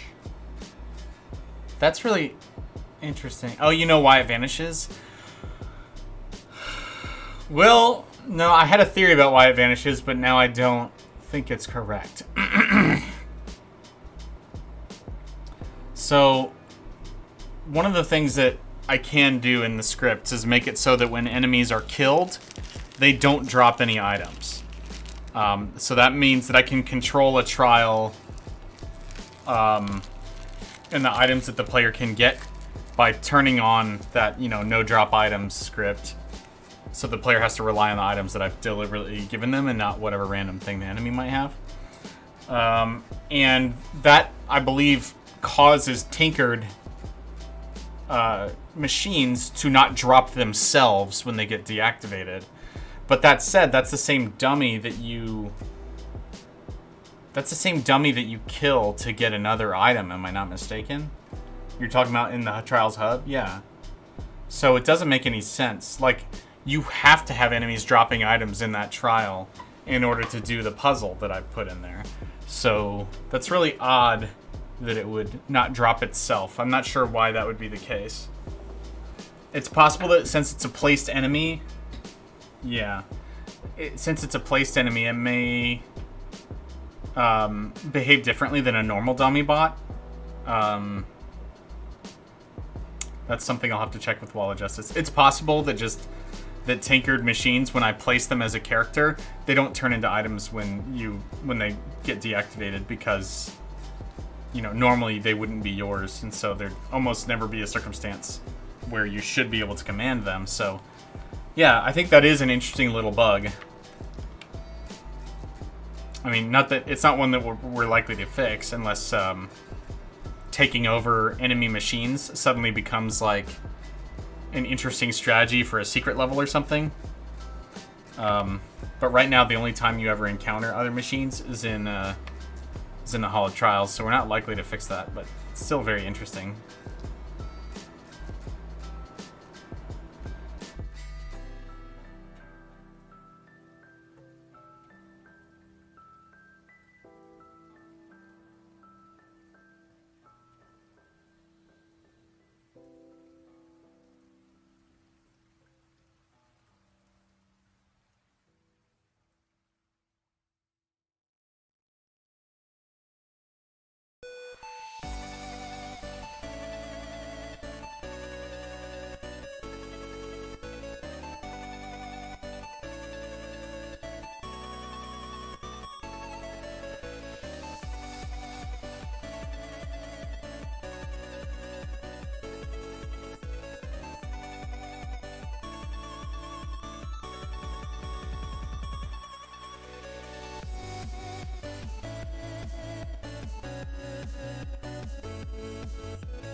I'm glad you heard that too, Gamma. I was like, why did the shopkeeper break something? It could be what you said before. They could have ran into a table and decided to break it. Yeah, that's funny. I haven't really heard that much, but I also don't hang out and grind in the trials. So.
I think that I may delete this sign.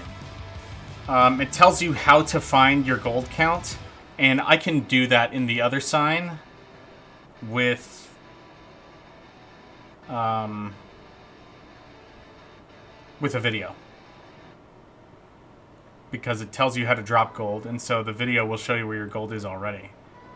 So it's not really necessary. This sign should be obsolete and redundant. So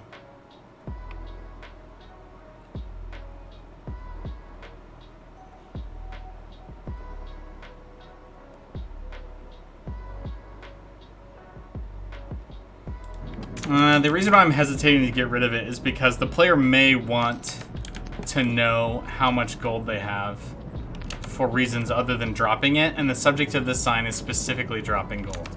And so I can actually just make this a lot more brief.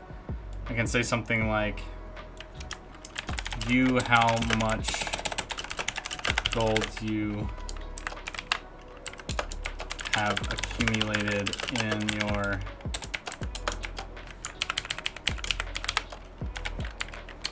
character sheet.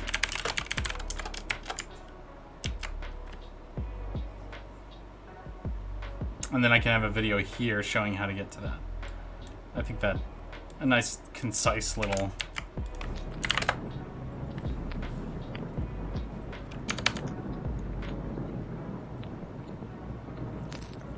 kind of all we need to know. Video signs, we are truly living in the future. Ah, yes. So you haven't seen Trials 1 through 9 yet. In fact, nobody has seen all 9 of them. But Thursday and Friday last week, I captured, edited, or finished capturing and editing, resizing and converting videos for all Trials 2 through 9. So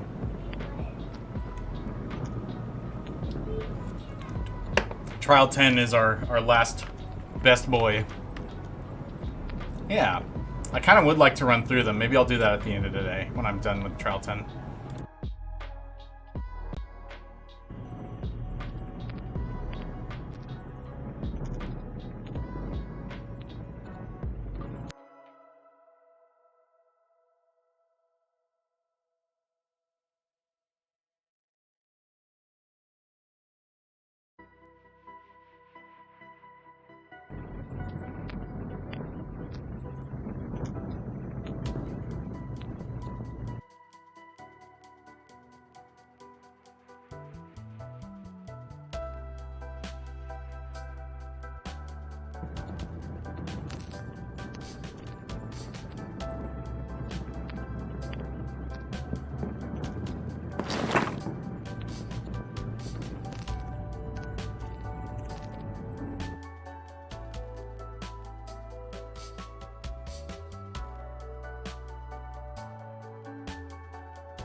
All right, we are in deep in the grind of these signs, where the nuances of what to highlight, whether or not to include an image, formatting the text so that it's a nice, it's arranged nicely. All those things really matter right now.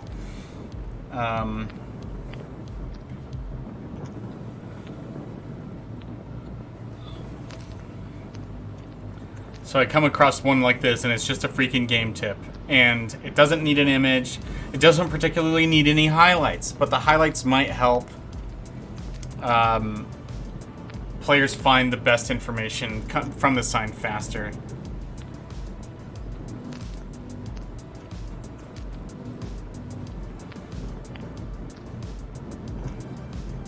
I might not be lucky. Here, before we do this, let's steal this.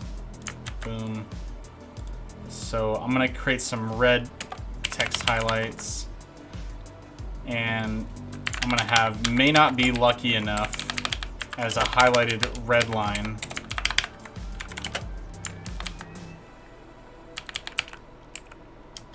Find a buyer for your goods. So I'm emphasizing here that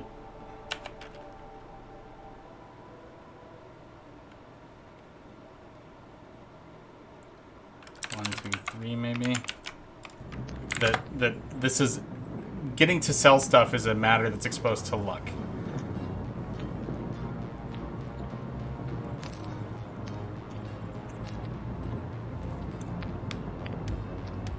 Not choose. Let's do. You'll have to decide if it's wise to keep cumbersome items for their trade value. So let's go ahead and redline.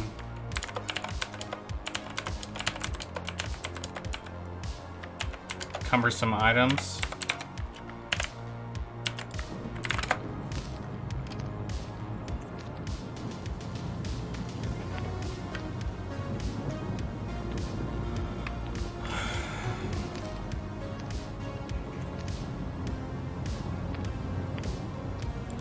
Yeah, because this is like a warning sign. Like, this is a common mistake players make. You're not expected to hold every item you find. And that's something that early players, it's a mistake that early players who don't know this game very well tend to do. So hopefully highlighting that will help.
Looks to me like the shopkeepers are doing a much better job of hanging out where they're supposed to, which is great.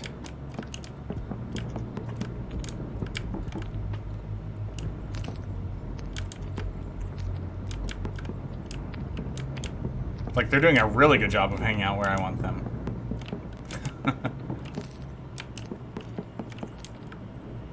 Like, it might be nice if they wandered a little, but I'd rather them stay perfectly still than wander into and make it more confusing where the shops are. I think not putting another shop back here was the right choice. The corner doesn't feel weird at all. The only reason why I even put this open space back here is because it was like, I don't have a reason to block it off. But the reason is to make each of these shopping stalls much more explicit, which is good. Is a good thing. Did you just destroy a table? I don't know. I don't see any. The tables look fine. I don't know what you're shooting at.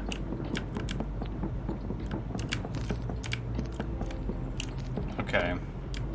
So I'm happy with the signs. The fact that they appear is good. Just trying to stay in practice. You know, that's respectable. You gotta respect a man who's just practicing even when he doesn't have to. Making sure he doesn't get rusty. I think I might put a sign right here that explains that loose items found near shopkeepers are free for the taking.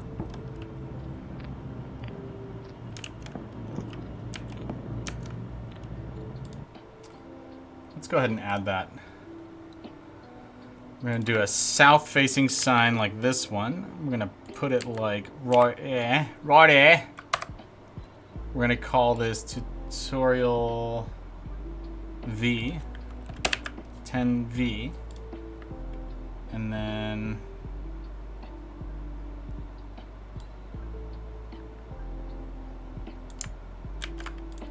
right here.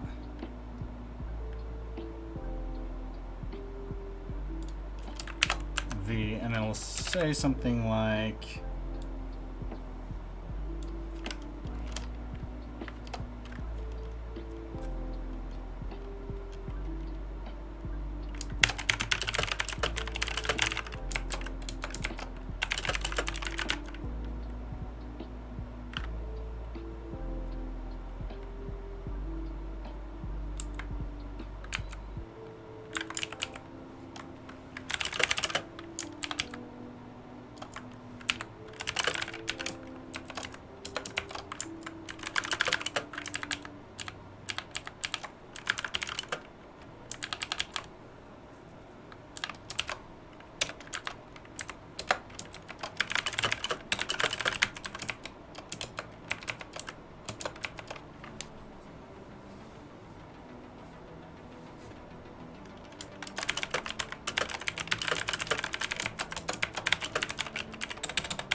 items you find in shops that are left lying around tables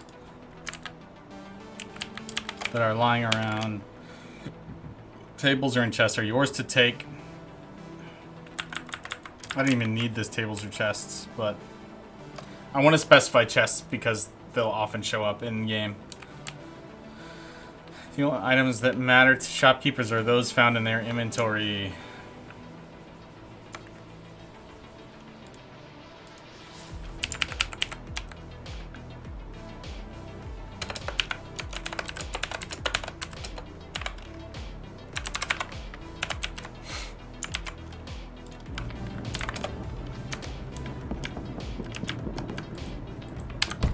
Okay, I broke something, of course I did.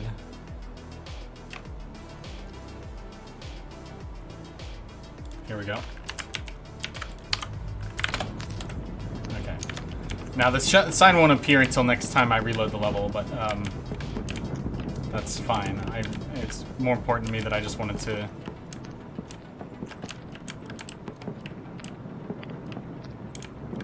make sure the script wasn't broken, because that's the tricky part. It's funny how dark it gets, even though there's a torch right next to that sign.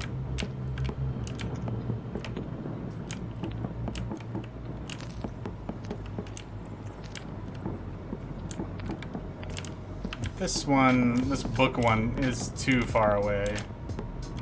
So I'm gonna move that one back. Bookshop.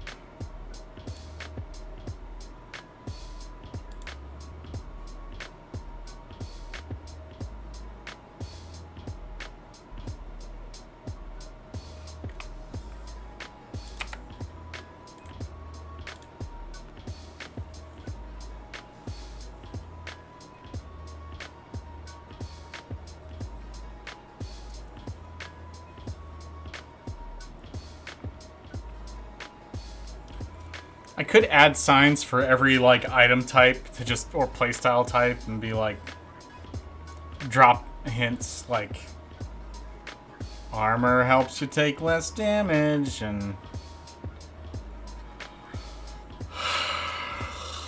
get potions when you need healing. But those are like really boring tips that I don't think are that practical, so I think I won't do that.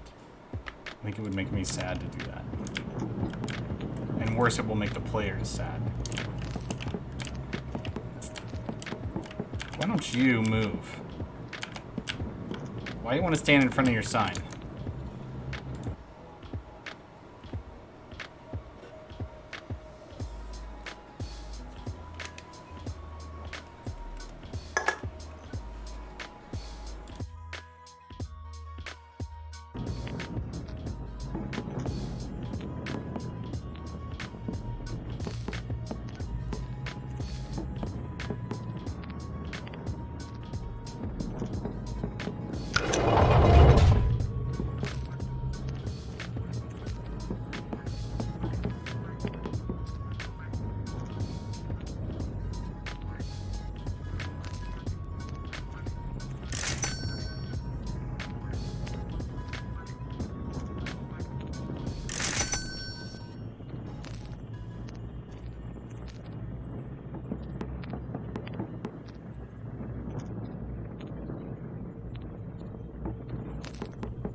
He's trying to read the sign, but he's very nearsighted, you see? That's great. Well, this hardware store guy has a lot of glasses for sale, if that'll help.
Can you still slam your fists on tables? Yes, you can.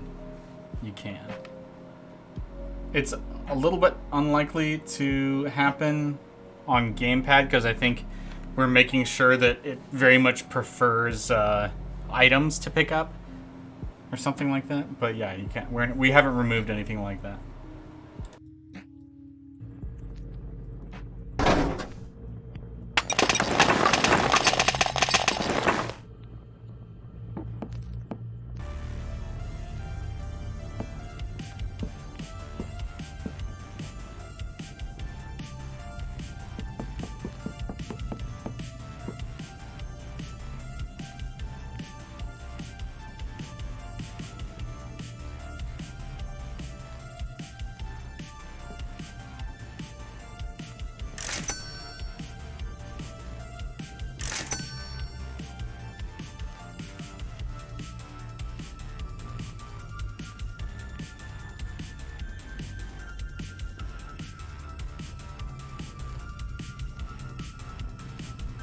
I'm sorry, you're right, I was muted.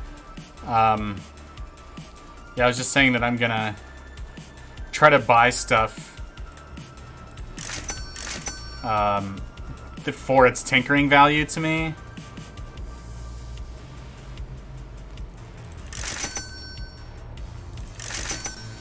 And see how much tinkering I can do with what I buy.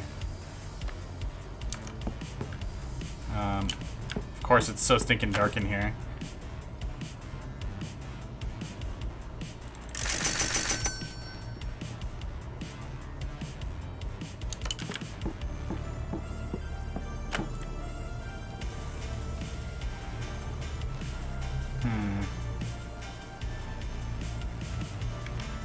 I think arms and armor is probably going to give me the best. Oh yeah, here's our hunting guy. I forgot we did that. Wow, he's got a crap inventory. I wonder what happened here.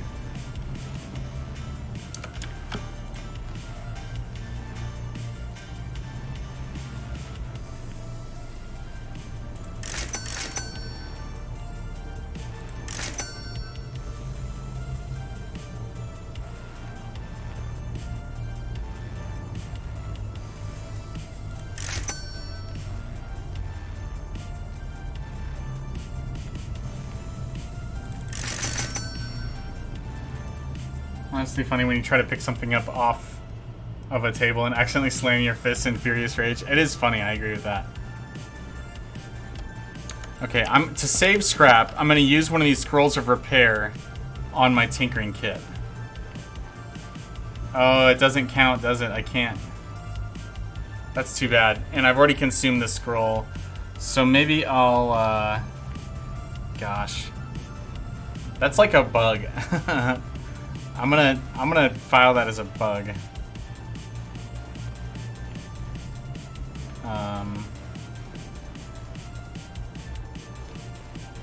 A lesson I've learned the hard way. That's funny. Okay. Oh my gosh, it's so dark in here I can't see anything. I stole all the torches for tinkering. Okay.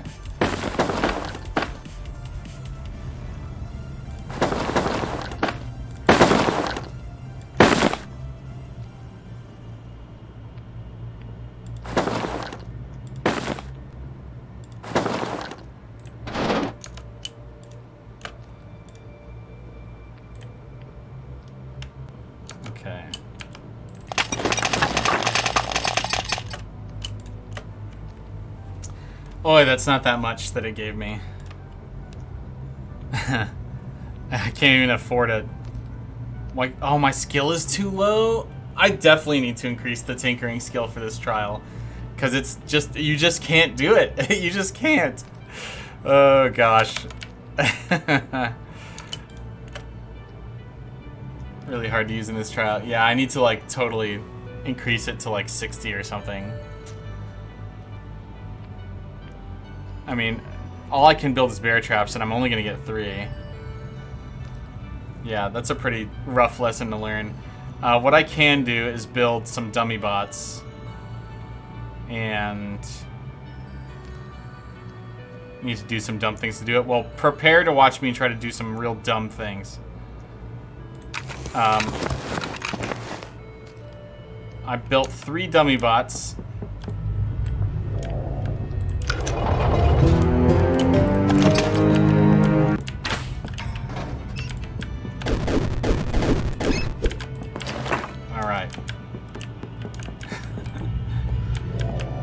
Go sell this gem. Oh wait, I need to identify the gem first. So let's go identify the gem.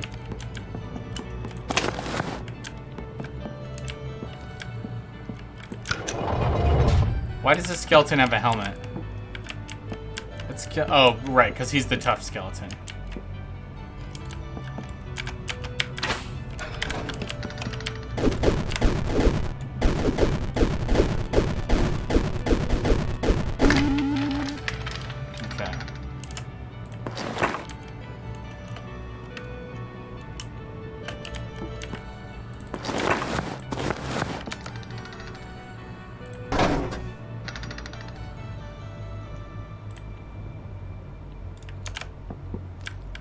Sell everything in the level to one shopkeeper and then kill him to get everything and scrap stuff to make dummy bots. break your dummy butts on purpose to use scrap. Oh my gosh. Well, if you're already killing shopkeepers, with like your fists and stuff, then that's kind of you're kind of already not doing the spirit of the challenge. Like, because I just punched that guy, and so I'm not even really killing him with tinkering. So, but you're talking about how to get to legend, I'm guessing. Would that be a correct way to describe it? What your goal was?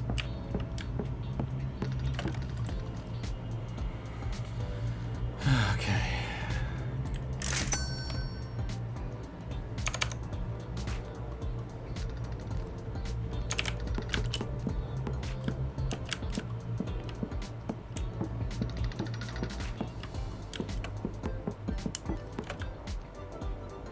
You'd have to get stupidly lucky to actually get tinkering to 100. Yeah. Yeah, I think luck is the right word, too.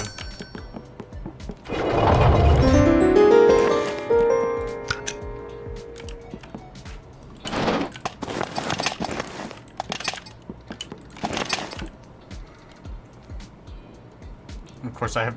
all this stuff is unidentified, so I have no idea what the heck it is. Yeah, I just don't think there's any way for... I mean, I can use bear traps and...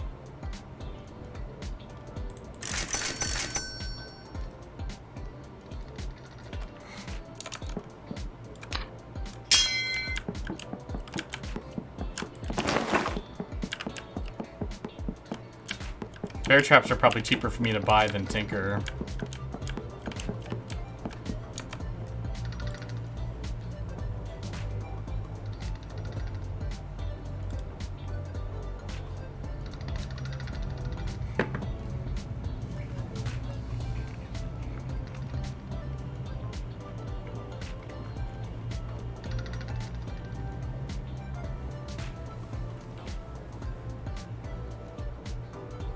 Yeah, you'll run out really fast. Yeah, absolutely.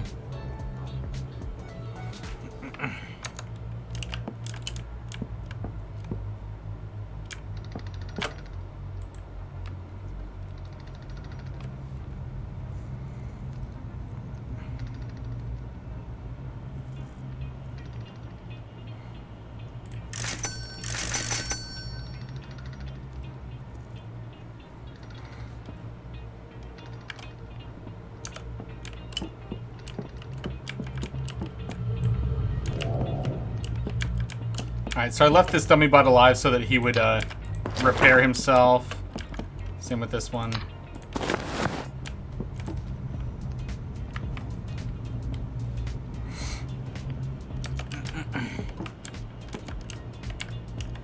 Okay, I'm gonna move this sign above the lever, because I don't want this to be a secret. Lots of players miss these signs inside of the challenge rooms, I've noticed.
We already heard this song once this stream, and I really don't like this intro. I just don't ever want to hear it again. Can I remove it? I'm gonna remove it. Oops. Great, of course. I accidentally...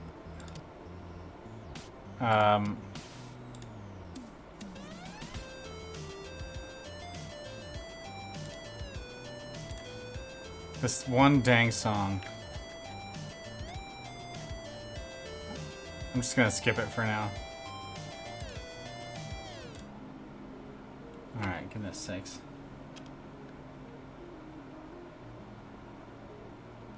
You said some players don't even realize they can return to the shopkeepers? Right, yes, that's correct. And so putting this sign above the lever will increase the chances that they'll read the sign. And then I'm putting another sign here.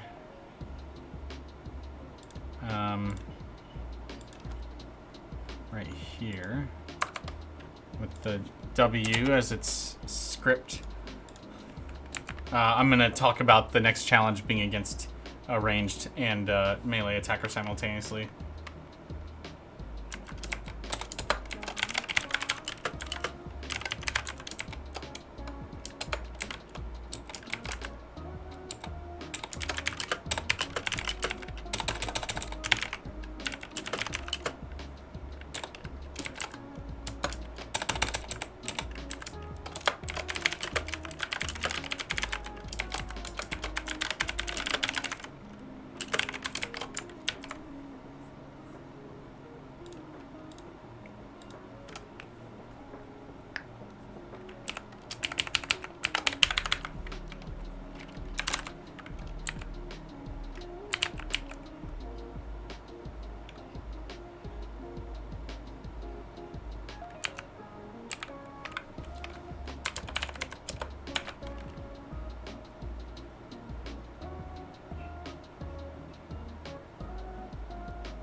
Okay, so we got to start on that sign. Let's make sure I didn't make any errors.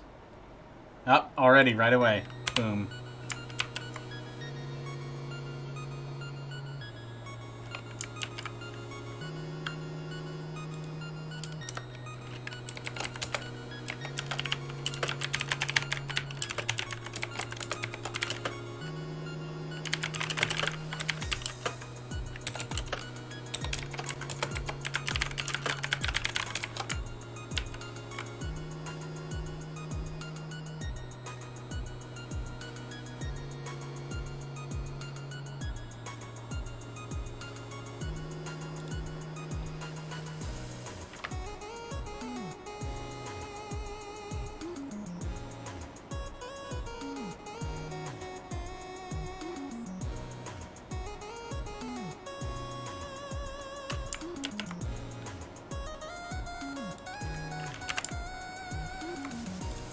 Okay, so I have two messages on here, effectively. One saying, two enemies with different tactics complicate the fight. Thank you, I did just catch that. Thank you, dude.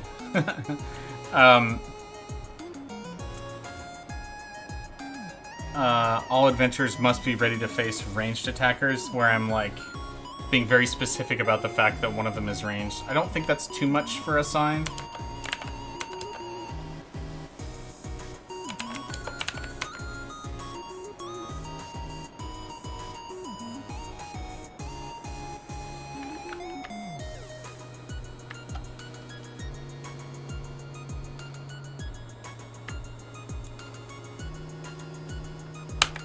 But I change this to all adventurers must be ready to face both ranged and melee attackers. What happens if you put too much text on the sign? It just bleeds off the edge and like gets cropped off. It's not the end of the world, but yeah, it's ugly and I have to fix it. That's really the consequence.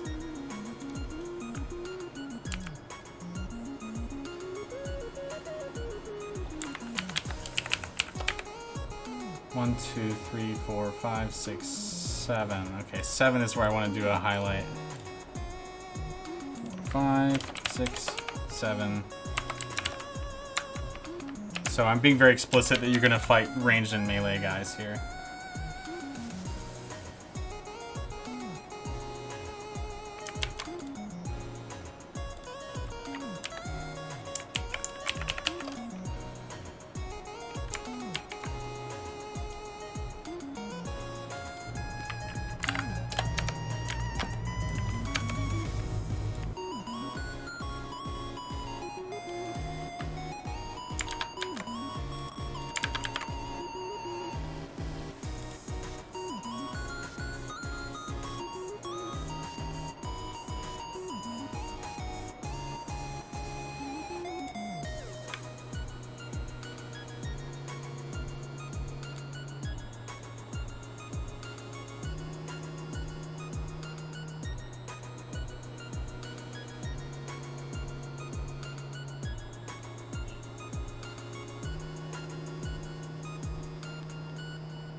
So I made an error here, and now it's telling me that my whole JSON file is messed up. So I might have to go ahead and undo the heck out of this.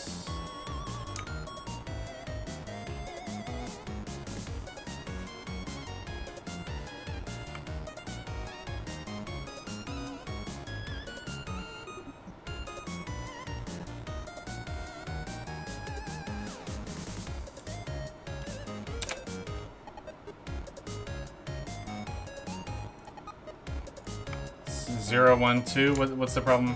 No, there's not. There is supposed to be a comma, or I don't think there's supposed to be a comma there.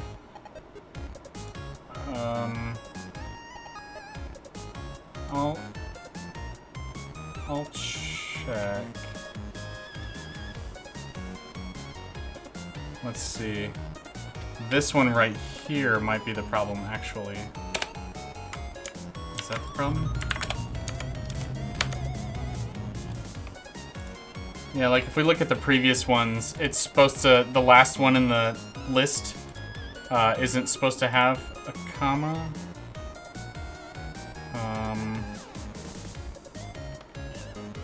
So it closes out like this. So like, oops. Oh, I see. I was missing a comma there.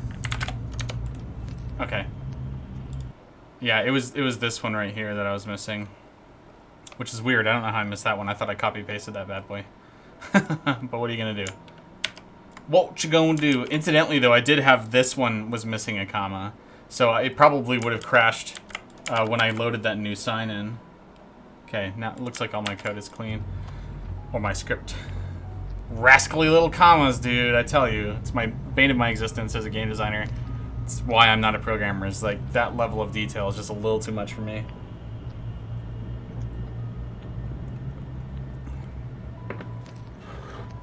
Let's highlight back to the market.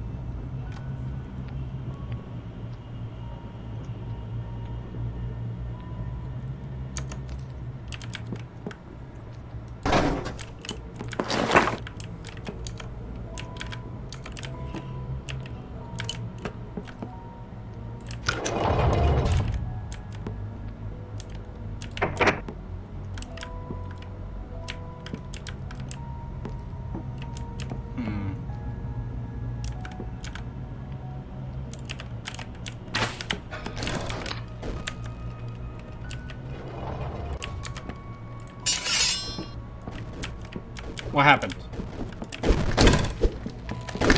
What happened? Why did that gate open? Why did that gate open? I think I know why that gate opened.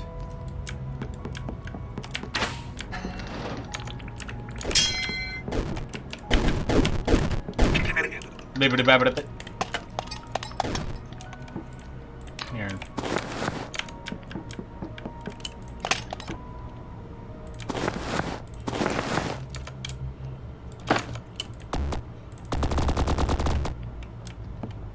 I think what happened is that... Yeah. So my solution, by putting the pressure plates in beyond the door, made it so that if any enemy or any character touches the doors, it'll open. I mean, I kind of wondered, but I'll have to put them just beyond the door. And the thing that sucks about that is it means that the enemies will still be cheesable by shooting ranged attacks, just stepping just slightly into the room and then shooting at them. I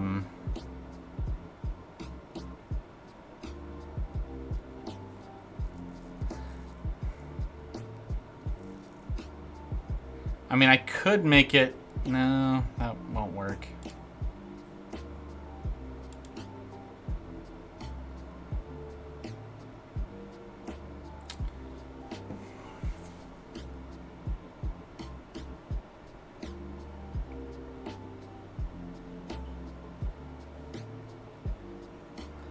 It's funny, like, I just don't have a way to detect that open has been used. And my only other option is to make it so open doesn't work. I'm not a fan of that. I feel like I'd rather leave cheese in by players opening the gate with open and then using a ranged attack, because that's like a specific combination of strategies and less likely to occur. So I'll just move the pressure plates one tile forward, so that at least you can't run in and just melee them down. Also means that players can use opening on one door, then from that doorway use it on the next. Wait until it's open before rushing through. Yeah, on these first ones anyway.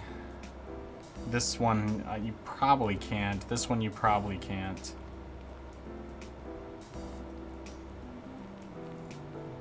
Like, I'm not on a mission to stop all cheese.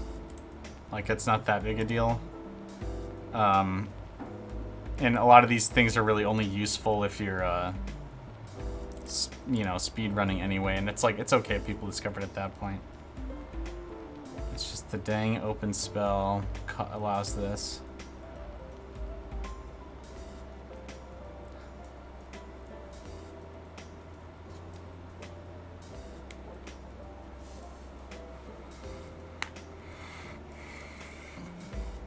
Smell cheese. Yeah. Stinky cheese.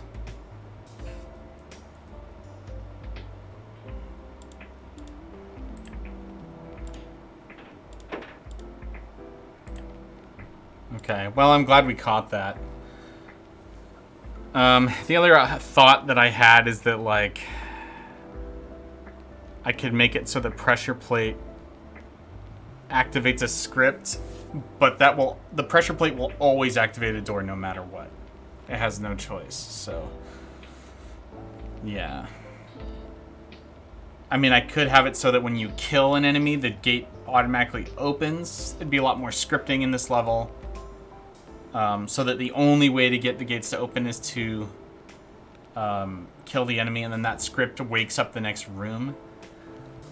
But then that creates the problem where the player can't take their time and choose when the next time is to fight, which is just not acceptable. I need the player to have the freedom to go back in the dungeon and do other things, buy again and stuff. So it's all right. It's all right. It's not the end of the world. Okay. We did this sign. Taking the items you find back to the market may increase your chances of success. Oh, hello, slime.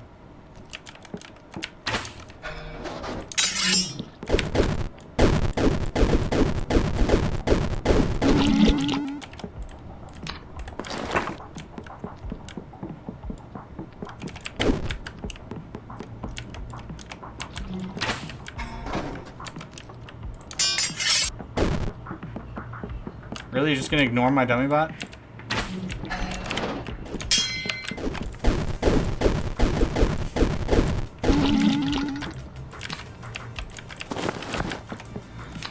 Honestly, this dummy bot strategy is good enough.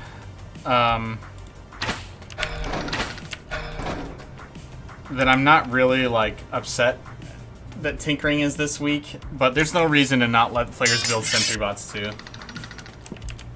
It's not like important they can't build sentry bots. I think it would be good for them to be able to. Especially because of how much I had to sacrifice just to get those dummies. And they die easy still because my skill sucks. Raising your skills. Okay, so we have to decide if we want to keep this sign.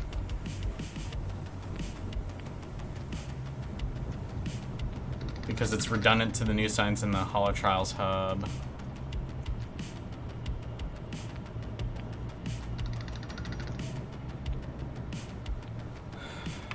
I think it's not a good idea to keep this sign in here. I think instead I should use this sign to talk about the spider that's in this room. And how it can poison you.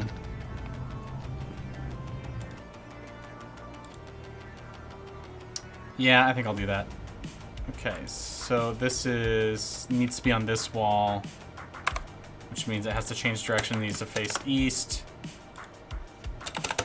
Needs to be -30 pixels offset. Okay, tutorial A.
Okay, so I kind of hint at going back to the shop to buy a cure ailment potion or brew one,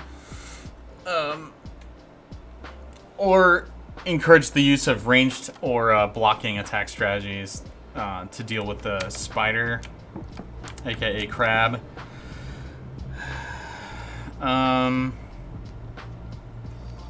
I think that's useful, and that'll be on this wall here when it gets moved.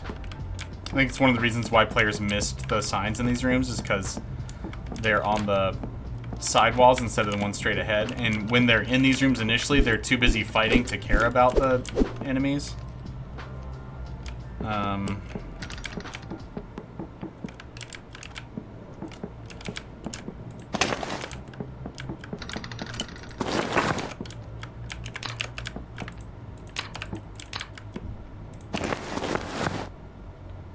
Okay, these two are at 100%. That's good. Alright, then we got the goblin. Alright, so we do need a new spell for the goblin.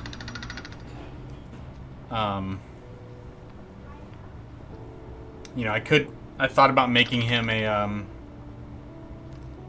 skeleton, but the first time you encounter something with a magic staff, it's probably a goblin, but it could be a gnome, and we already have a gnome represented, so let's talk about magic staffs here. And I just need an entirely new sign because I don't have one in this room yet. So let's do a north-facing sign, like this one. Put it right here. We're gonna call it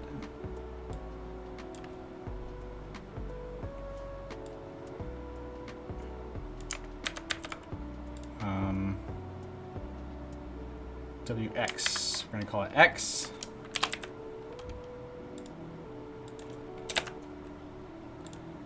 And we'll say the goblin in the next room wields a magic staff.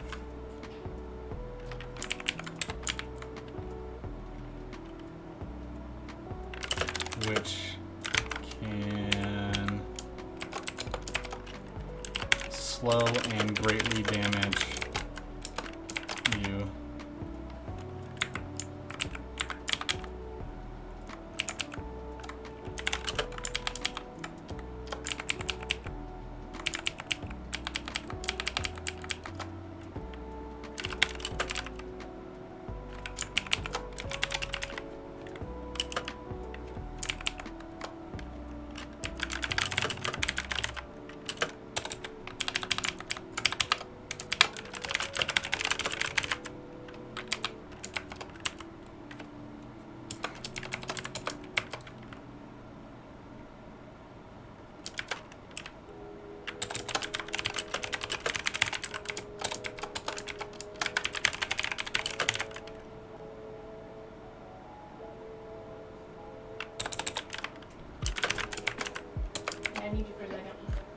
Okay. I have to take a quick break to help out with the family. I'll use this as an excuse to take a quick restroom break as well. So I will be back in a few minutes. Thank you for your patience. All right, I am back. Thank you for your patience. Everything is fine. I love your Godspeed, but no, I'm good to go. No problemo. All right. So we were in the middle of writing this warning about magic staffs. Thank you, Gamma. Thank you, thank you. By the way, I said thank you, Gamma, like as soon as I saw your welcome back message, so that gives you an idea of maybe what kind of delay we're working with here. The goblin in the next room wields a magic staff, which can damage you greatly while slowing. How about damage and...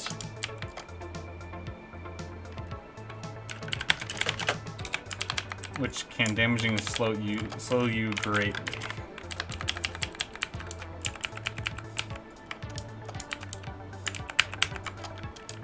Adventurers must face foes using magic. 50-second. Yeah, it does seem strangely, like a strangely long delay. I'm gonna refresh my moderator page. Maybe that'll help, because it's been up for like ages.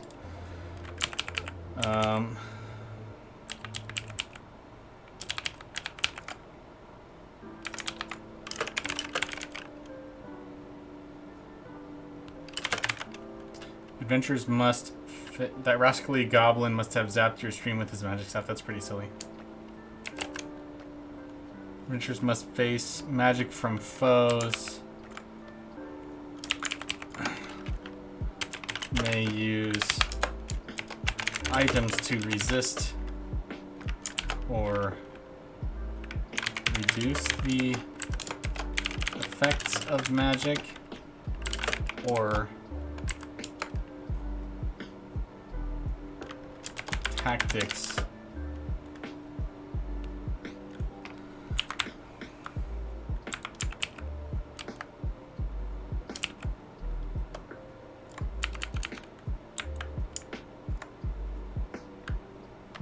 I need to cut down this text, it's too long.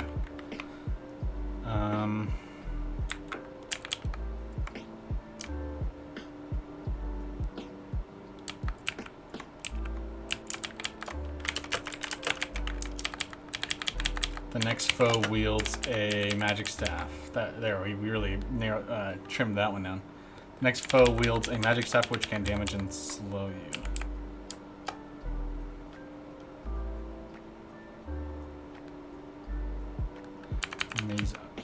Adventurers may use items to reduce the effects of magic, or tactics to avoid being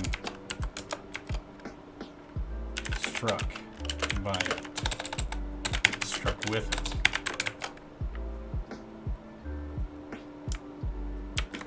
Alright. I mean, the only thing that might be nice to have in this sign is like magic damage pierces through armor.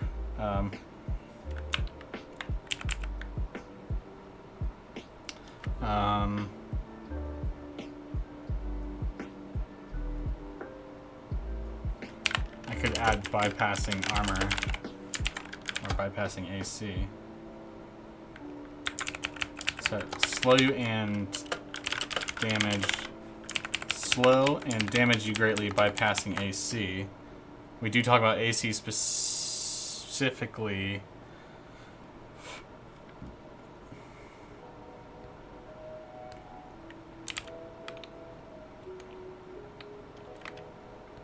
Okay, I think that's a good start to this one.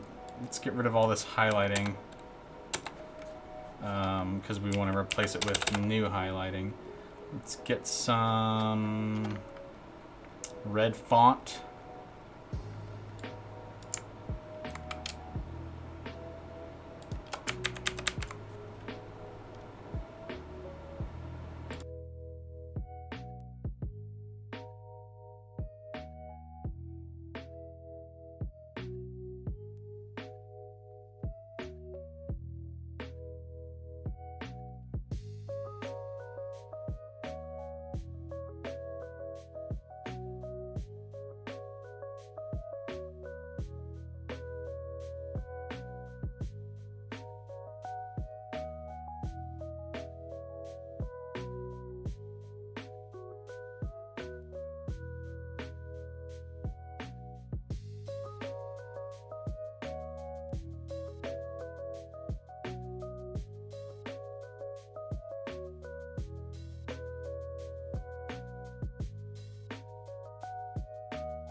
The next foe wields a magic staff which can slow and damage you greatly, bypassing AC.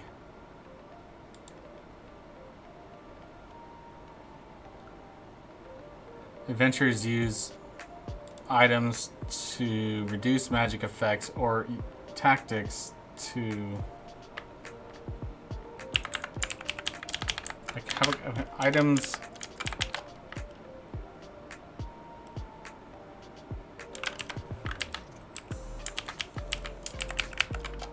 Items can reduce magic effects and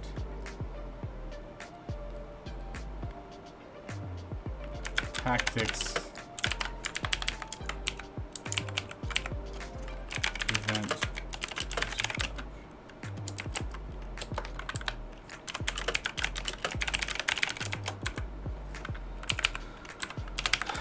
items can reduce magic effects and tactics can prevent being struck by magic projectiles. I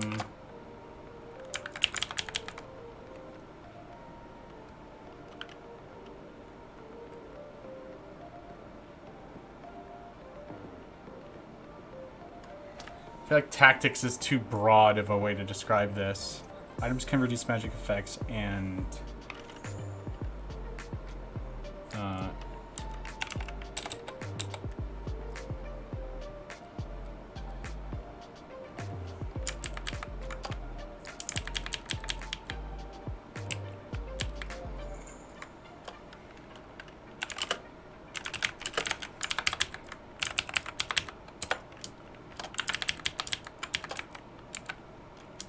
or make use of tactics to avoid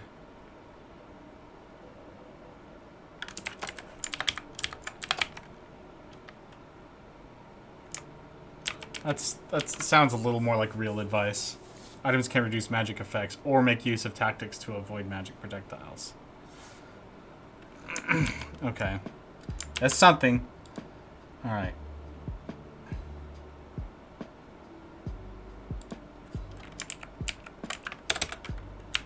Bypassing AC. I'm gonna try 0, 1, 2, 3, 0, 1, 2, 3, so that slow and damage you greatly, bypassing AC is all gonna be highlighted. Items can reduce magic effects or make use of tactics. So we're gonna go ahead and items can reduce magic as one set of highlights. Next one, no highlights. And we're gonna have avoid 0, 1, 2, 3.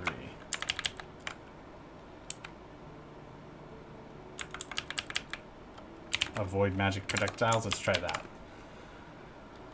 The grammar is a bit weird. Sounds like the items themselves are making use of tactics.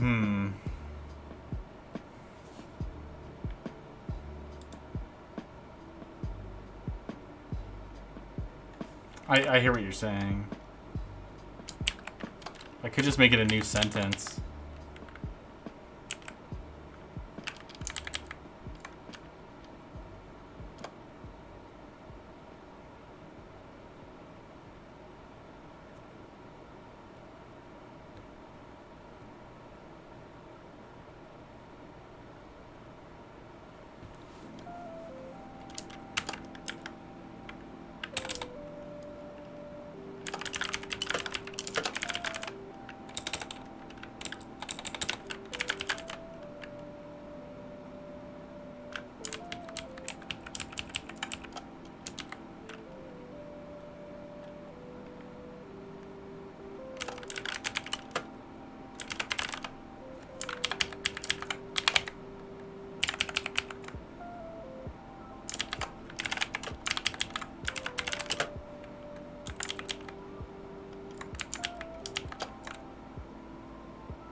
Items can reduce magic effects. Master your ambush tactics to avoid magic projectiles.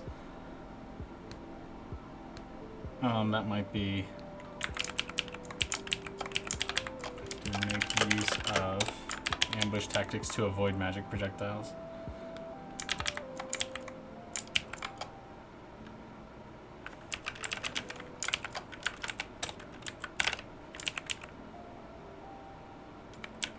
We'll give that a shot. I probably need to adjust my highlighting now that I've done that.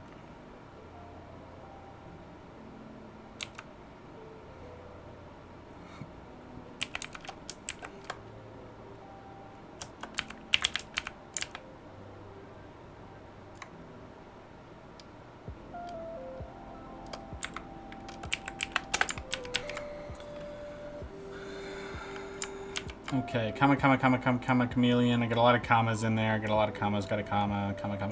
Got plenty of commas. All right. Now let's go back in here and see if our scripts are broken because of my incompetence. Nope, scripts are not broken. All right, you're healed up, I'm sure.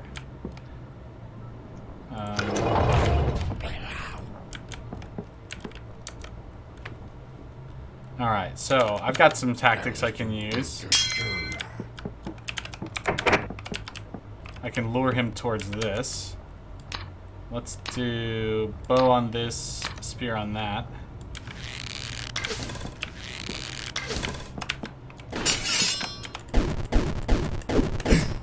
Alright, that worked. What's up, Pegasus? New default textures? The textures haven't changed, but the UI is new.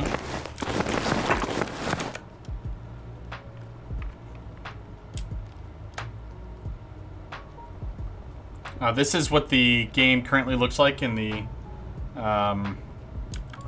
development build.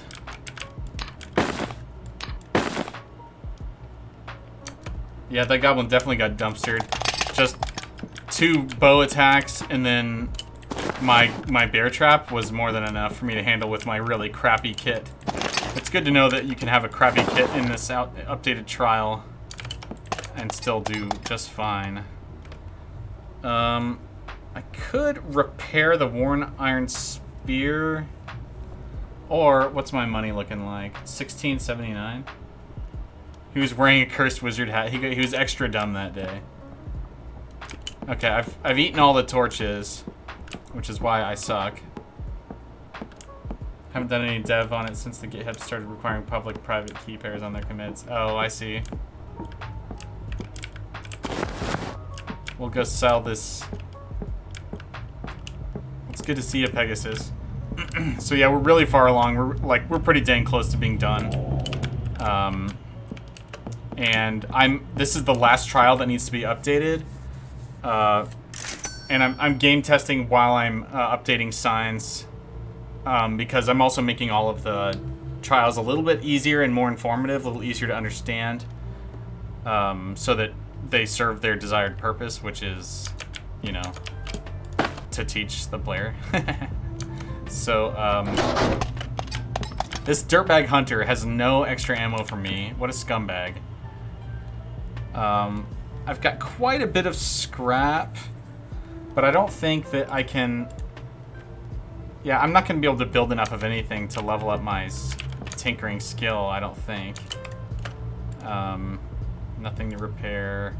I mean, I can just try to make a crap ton of lockpicks. And just, like...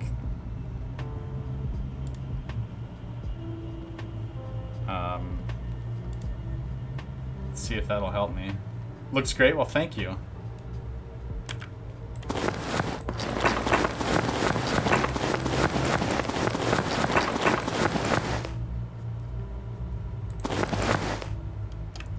Okay, well, that did nothing. I did a good job of cutting my supply in half, though, so that was good.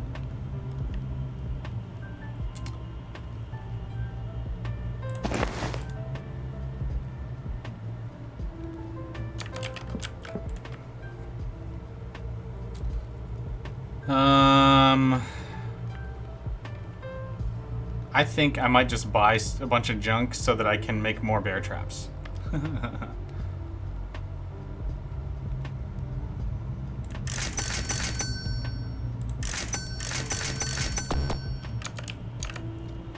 current version of Barony, at least, crafting lockpicks won't get you past 20. Oh, that's a good point, because I have more than 20. Yeah, I don't think that's changed. That's just on me. Boots of Levitation? Well, that's hacks. Excellent steel gauntlets. No thanks. Boots of Water Walking. Goodness sakes. I got really lucky. I actually don't need the levitation for anything, so I'm going to use Water Walking instead.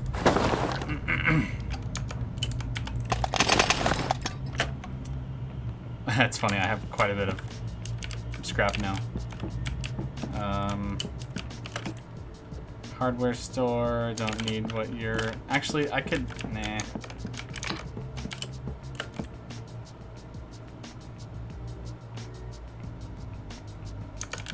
Got cure ailment.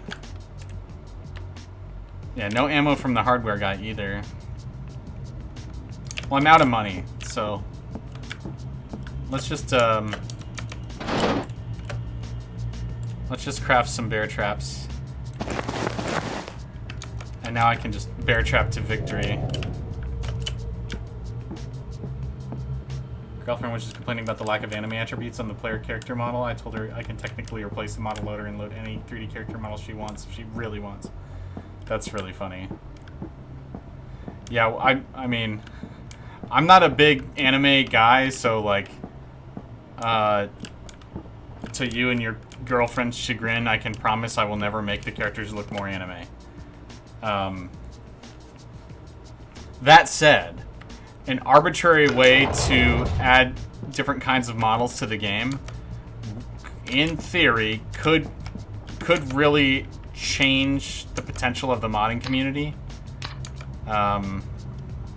in like a powerful way, and might expand what we'd be willing to do in the future, but for different kinds of updates.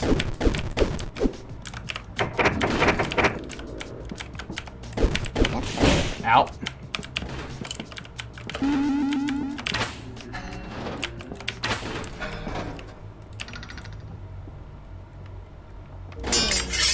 Alright, we got him, boys.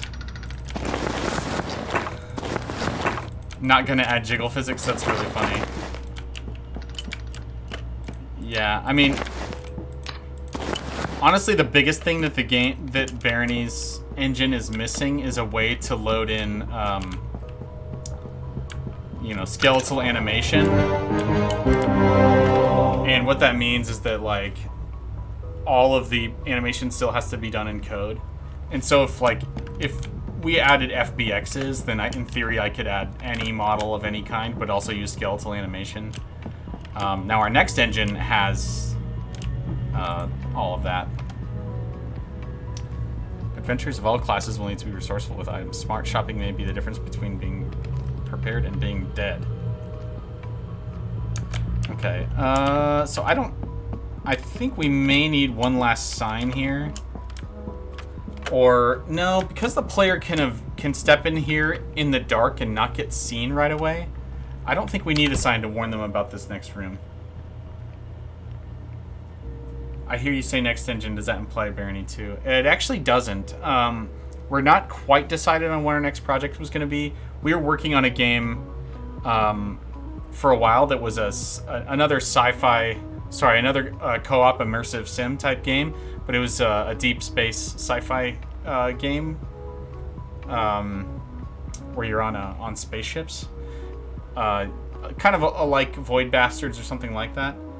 But we don't know if that's the game we want to do anymore. It sort of depends on how much time we have to build it. Now that 3 of us are working full time, we can't afford to take like 4 years to make our next game. So we might need to make something smaller. But on our Git, you can find the Space Punk engine. It's called the Space Punk engine, and you can take a look at what we've built if you're into the code. So much room to expand Barony. Yeah, I mean, I'm not saying that we won't do Barony, but I'm just saying that us having another engine doesn't mean automatically that the next game is a Barony game. Like, we might do a Barony spin-off, we might do Barony 2, we might do a Barony-based tactics game, we might do another kind of turn-based battle game that has nothing to do with Barony. Like, there's just a million things we could do, you know? So we have to pick the right project for our budget and our timeline, sadly. polypiles are a plumber class. You so crazy. All right, so we're gonna restart the trial. This time we're not gonna try to tinker. Actually, I can address this real quick. So we're freezing monsters, we're clearing the player, we're freezing monsters. Okay, this is where I set proficiencies. Now, Pro 0 I think is tinkering, so we can change that to 40.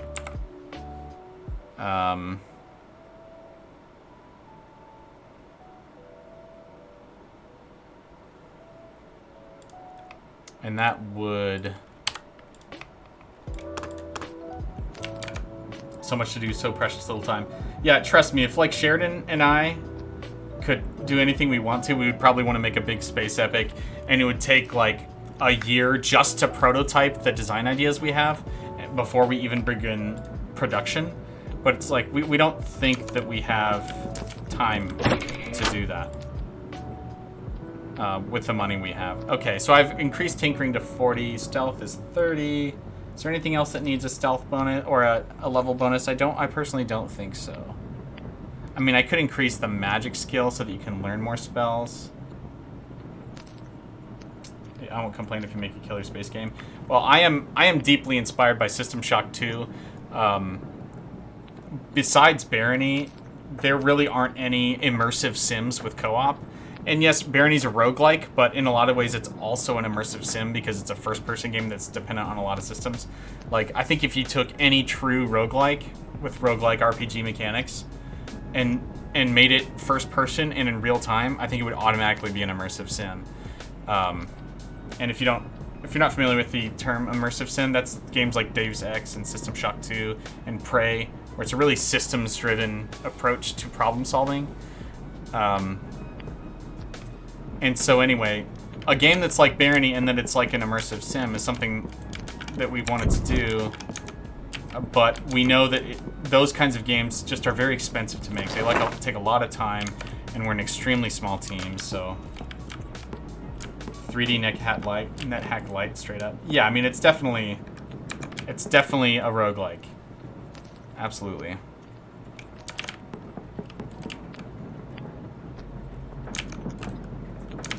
Okay.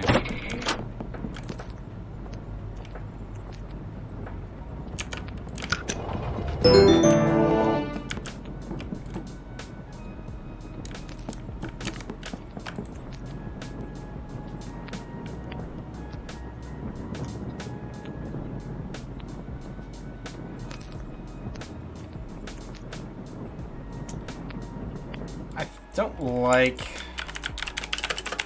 how the R is sort of just dangling off the edge here. So we're going to move that to the previous line and change this so that it's 0, 1, 2.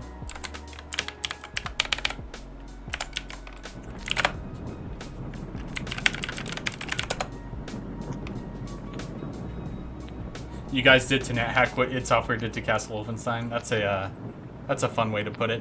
And I think personally, like with this UI update, Pegasus, I feel like I don't want to pat ourselves too much on the back of what the importance of what this is. It means, but in my opinion, one of the reasons why more people don't play traditional style roguelikes with all the complexity and the mechanics and game systems, and I say that because it excludes a lot of the roguelites and other kinds of modern takes on what a roguelike is.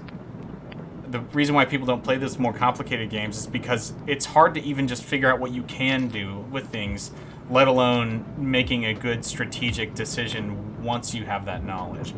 And with this UI update, like, it's, you know, fair enough to say it's ridiculous that it's taken us 2 years to build it, but it's because there's so many complicated interactions in a roguelike game that there's no other way to do it. You have to just do the work. Make every single feature really important so that it all has UI that makes sense and is intuitive. One of the other things I was thinking of is, like, complex roguelikes don't have tutorials either. So, like, this ridiculous tutorial that I built that's 10 sessions long and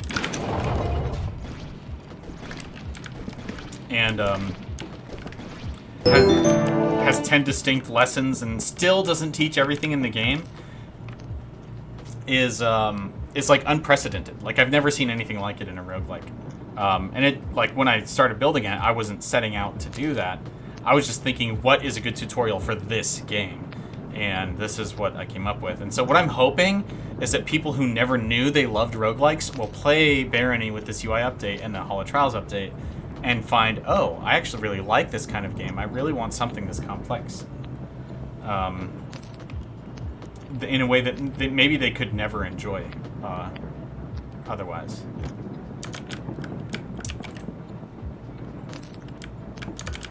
Okay, so we've already sort of identified that we want videos for a lot of these.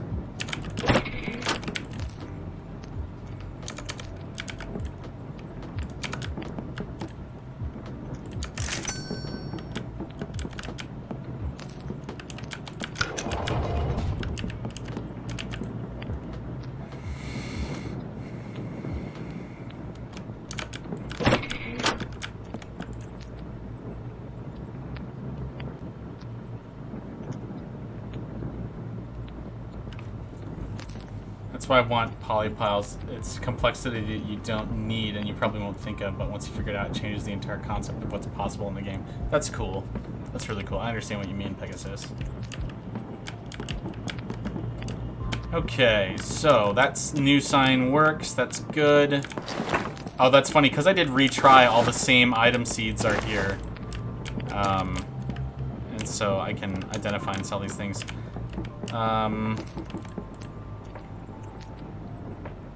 Does that mean all the shops have the same items? That could be a problem. Yes, that is a problem.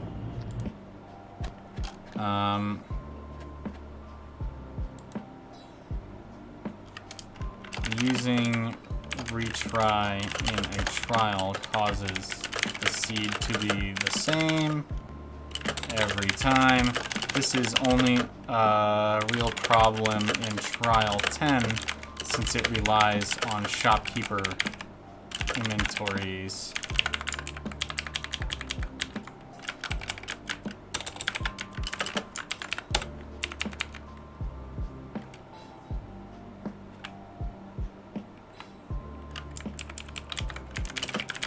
Since it relies on the player using shopkeeper inventories. Not a deal breaker. I don't think it would ever cause the trial to be unbeatable. Sorta no matter the playstyle choice. But for players who die and have the same choices, kind of makes the trial worse. Okay. Don't forget the trash golem. Good times. All right, let's just throw potions. Let's be a potion thrower for this. Serviceable Olympic. We're gonna do no acid. Okay, so I'm gonna need to confuse some fruit juice and then confuse booze, which is not great, but whatever.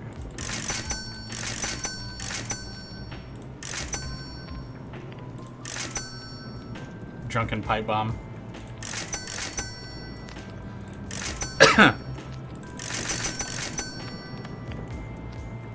Actually, I need to duplicate some of that confusion first, because I need more confusion potions than I have. We'll wear this stuff this time. Alright, let's hope we get lucky with some of this duplication. 60%, well... Okay, 7 confusions. That's more than we would have gotten.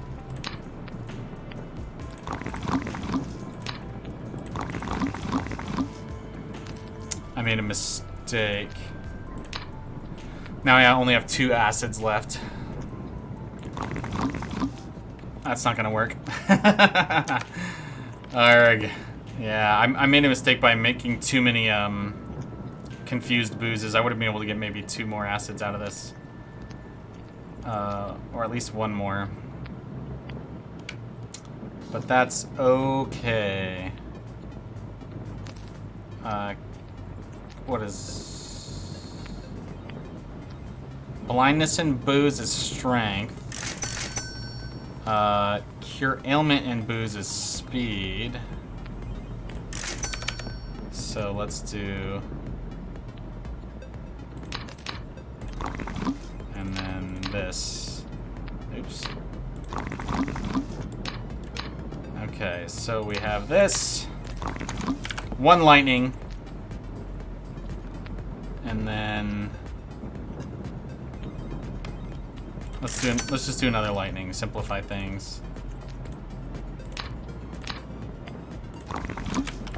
I should have saved... Oh my gosh. I made some mistakes. Mistakes were made. And this is the same spells we had last time. Can I buy a magic staff that might save me? Cold? Lightning.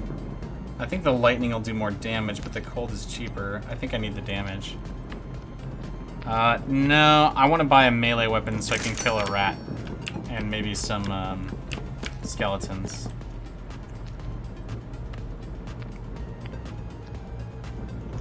Serviceable iron spear is going to be my best choice.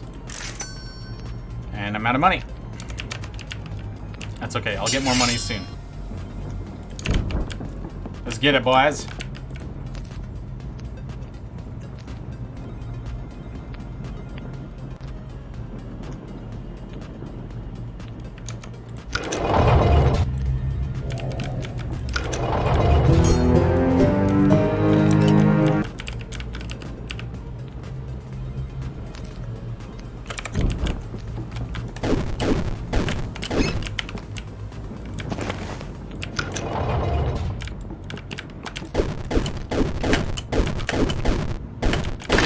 I got a little lucky in that skeleton didn't have any, didn't have an axe, so that's nice. Okay, so we got a new sign. Taking the items you find back to the market may increase your chances of success. Good, good. Okay, I can't cheese open these gates anymore. Facing 2 enemies at one time can greatly complicate a fight. All adventurers must be ready to face both ranged and melee attackers. Okay, so, and you can see through the door that one has a bow and one that has an axe. It's good, good. Good, good, good, good, good, good. And we're gonna go ahead and identify our emerald.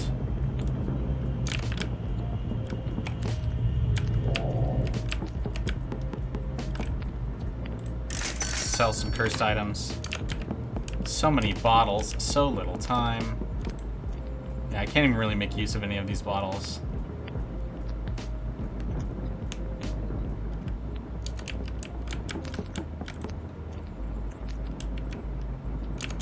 Okay, and now I can...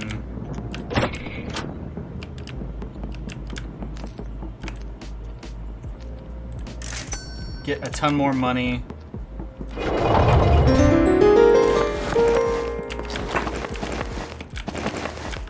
What's up, Shopkeep? Thoughts on adding a fountain or 2 to this trial, since fountains are often found near shops? I don't think I will. I feel like I appreciate the suggestion. I think that the trial is kind of, it's complicated enough without yet another random element. And because a succubus could come out of the fountain and steal an item and then teleport somewhere in this map, I don't like how out of control that makes it so that we have no idea where she's going to end up. Oh, look what we found. We can buy another acid by mixing these 2. So let's do that. And then we can get another potion of sickness. Does this other guy have booze? Reasonable. Thank you, I appreciate that.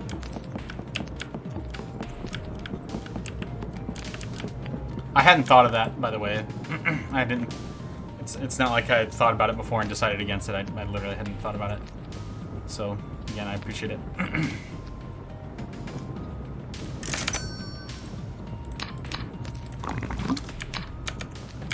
Okay, so using... I'm just realizing that I can buy some more stuff. I have a ton of money now.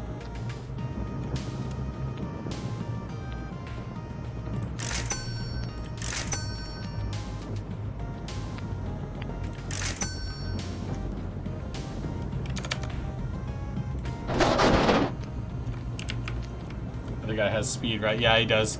But there's no way for me to get any more acid, so... How about a broken sink with a ring in it? That's, yeah, broken... sinks wouldn't ruin the level. In any way that I can think of. It is just another fight, potentially, if you get a... I mean, one of the things that I talked about before is that I'm pretty sure I can script certain items to appear in the shop. And so if, like, we want more reliable water or reliable magic spells that you can learn to appear, I think I can do that. Okay, we're gonna put our spear, torch, strength potion, attack potion. Actually, let's sell our... Should I sell? I'm not even spending my money.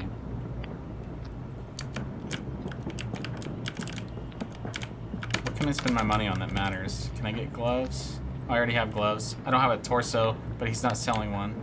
I don't even have a torso, guys. Not a single torso to be found.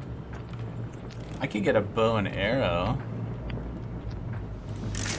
At this point, why not?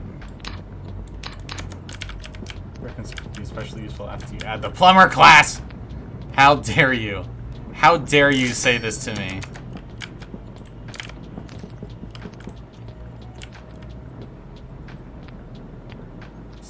Straight up left my torso in a pair of pants.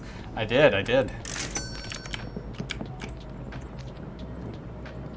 I mean, I could get this spell of healing, and why not?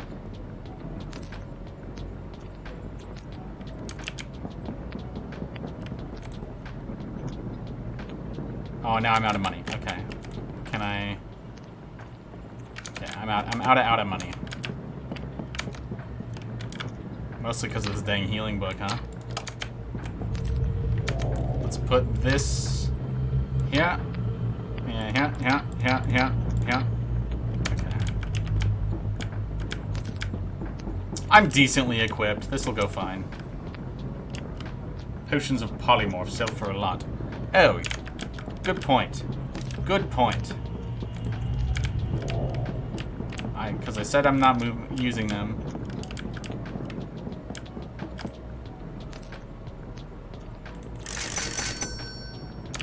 Now I have enough to buy a Staff of Lightning, should I want it.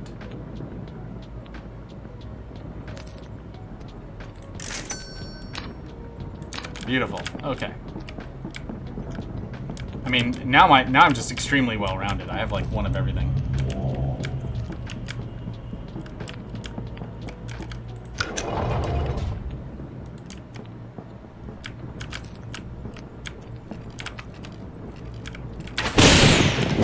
Ow. How come you survived that, you dirtbag? Got him! Cursed ammo, cursed bow.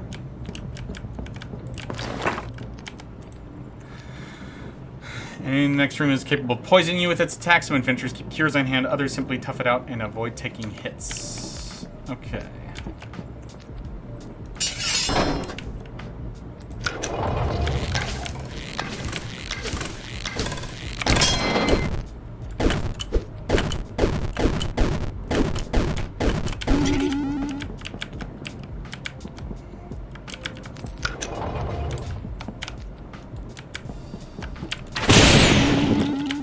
Oh, got him.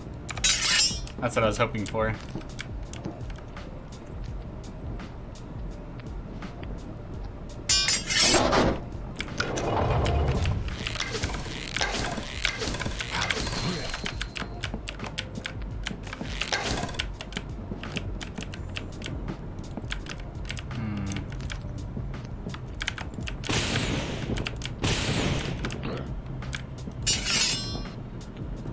chose to add the Mario reference, the sync could lead to a small secret area, which of course you couldn't access unless you're a plumber.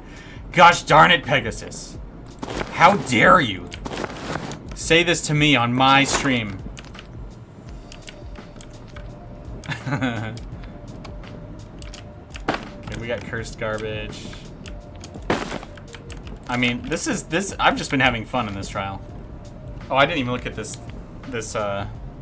sign. Next foe wields a magic staff which can slow and damage you greatly, bypassing AC. Got a naggy somewhere, or you'll never add it. That's I mean, adding a plumber class compared to the other things on our wish list is probably somewhere down in, like, I don't know, after we work on the game for 15 years. Items can reduce magic effects. Okay, that highlighting is wrong.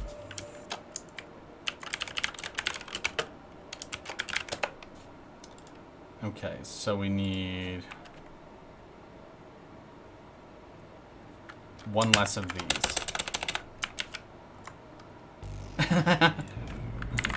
Dude, I would hope, Pegasus, that if you were to see our brainstorm list, you would be so excited about everything we want to add that it wouldn't hurt your feelings. Because I'm not against the idea necessarily of, like, a really fun and involved Mario reference.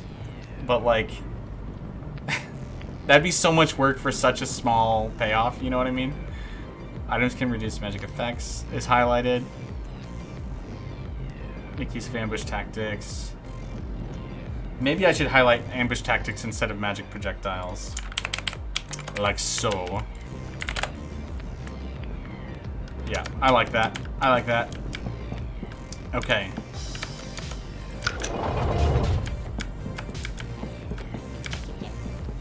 Jib jab, jib jib jab.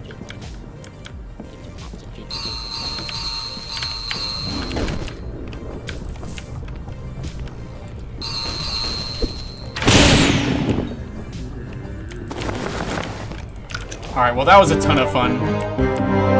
I really enjoyed playing that way. So I think, you know, I need to see some testers play through this, but in my humble opinion, this turned out really, really good. I think these are good modifications that better reinforces the intended lessons of the trial. You know, this actually becomes a meaningful combat challenge. You still get a benefit if you've got water walking. You can, and you know, you can just rush through and grab the lever and leave the trial if you're speedrunning. But you've also got, like, a you know, a challenge that requires you to adapt your strategy because you've got these two very different enemies and you have to deal with them both at the same time. So I really like that. And neither of them are as powerful as an imp. The gnome is much easier to kill, and the troll is much easier to outrun.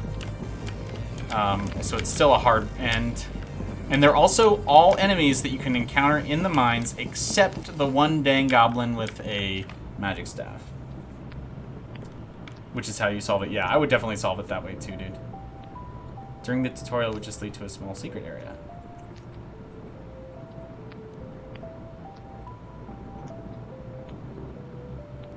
Use sinks and fountains in any random level as warp points in Among Us.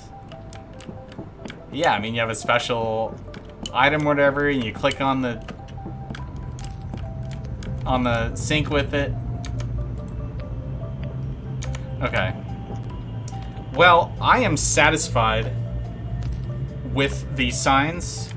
Like, most of these signs have too much text on them, and then I really couldn't put more images on them.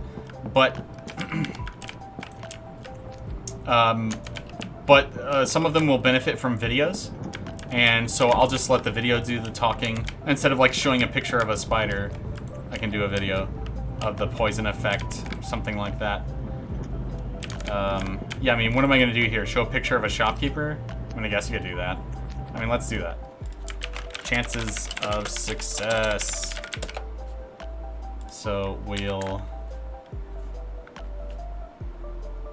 add another list item. Do a glyph. Not a glyph, but an image reference. And then I'll just refer to the image of the shopkeeper that is already in the game. Variables. And instead of that one, we're going to have Barony images system.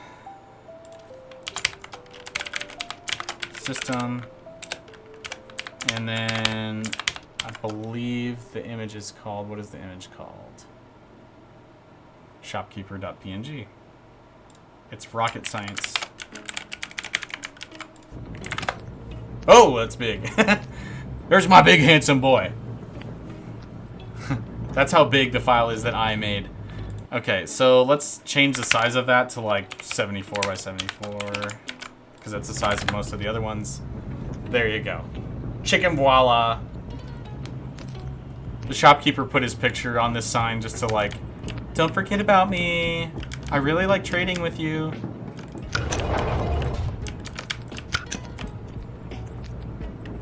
Okay. So, because we got 7 of you here, and I haven't showed them off on stream yet, I will go ahead and show you a few things. Starting with, don't forget to write. Is that what the shopkeeper says? I love it. What we're going to start with is the Hall of Trials hub. So, this prompt has been added. I've noticed sometimes players will get through like trial 3 and it'll pump them back here and they're like wandering around looking for what to do. And so I added this sign to say, look, you can leave and go adventuring. These signs are the same. These signs are the same. I mean, the biggest thing that's different about this sign is the font. And then in this sign here, starting with Trial 7, these qualify as advanced. Oh, press what and quit to main menu? Great question. Thank you, Pegasus. I didn't even read it because I press and. Good job. Good catch. So we're going to look for a glyph. We're going to look for a glyph. Here's a glyph. We're going to open up the Hall of Trials script. You may always return. Boom. And then we're going to have add to the variables here. We're going to add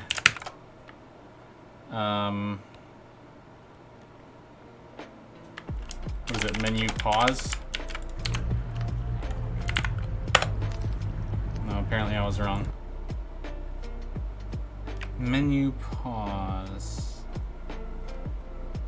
All right, I've got to look at my reference here. Menu command, menu right, menu confirm, menu alt.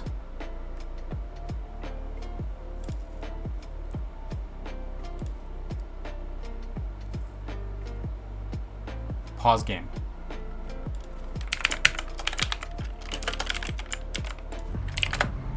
There we go. Some lowbrow pun. EGL Lily. He is a good beta tester. Send it to him and watch him stream the game. Bet we will find bugs, Lamau. Oi, these hot flashes. Oh, menu pause. Oh my gosh, I just got it. Welcome to the stream, EGL Lily. So yeah, we got the proper glyph in here, thanks to Gamma. Or, sorry, thanks to Pegasus. Appreciated. Much appreciated. Okay. So, I was just talking about how trials 7 through 10 now have this advanced lesson warning on them. And I did that specifically because these are very specific things that if you never know them, you can still play and beat Barony just fine. Whereas all these other things are kind of things that are really important to know if you expect to win the game. SK is off center, Nick picking it. Watching over Peg's shoulder. Okay, awesome, cool. Oh, you were the one that wanted things to look like anime. Welcome to the stream. So, you might notice now, at the end of Trial 10, we have a door that leads out. And this is my first draft. This is all subject to change. But,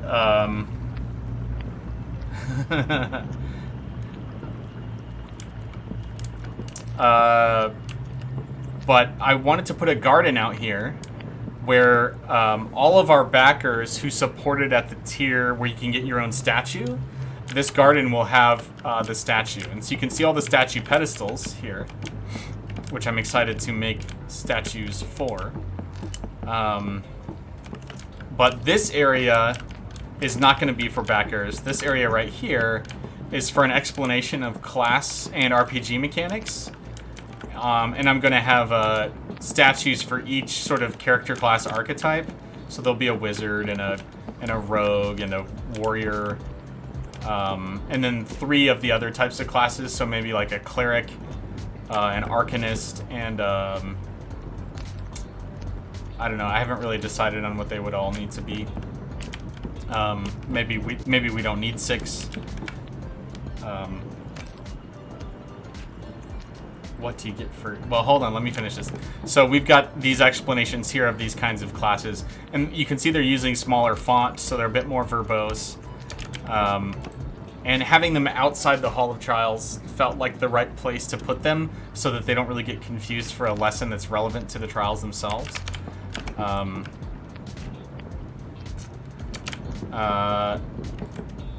improving levels in the Dungeons Adventures game +1. Yeah. So this would be your little class and RPG education zone. And then through here, so we have some, some places of reverence for important statues. I haven't decided what is going to go in there yet. But then we have sort of like the general statue population. I put in places for secrets, like right here. Maybe there's something to do in here. And then there's yet another section of the courtyard here where things are a little bit more tightly packed. And then lastly, we have a little groundkeeper's shack for whoever maintains this mess. So, yeah, I'm excited about this. This is the first time I'm really showing it off to anybody besides the internal team.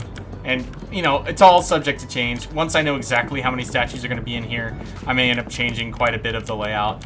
And once I actually have the statues constructed, using the statue character builder that Wall of Justice put together, I might look at it and find that it looks ugly and it needs to be rearranged. Like maybe there's too many statues that you can see all at once, and so it makes them each individually look less cool. But yeah, this is one of the things I wanted to show off to y'all.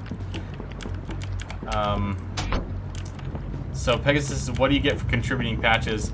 I would guess it would really depend on how much we, how many of the pull requests we accept, and exactly, the breadth of the contributions. And so, I would probably be relying on, right now we're not offering anything, just to be clear.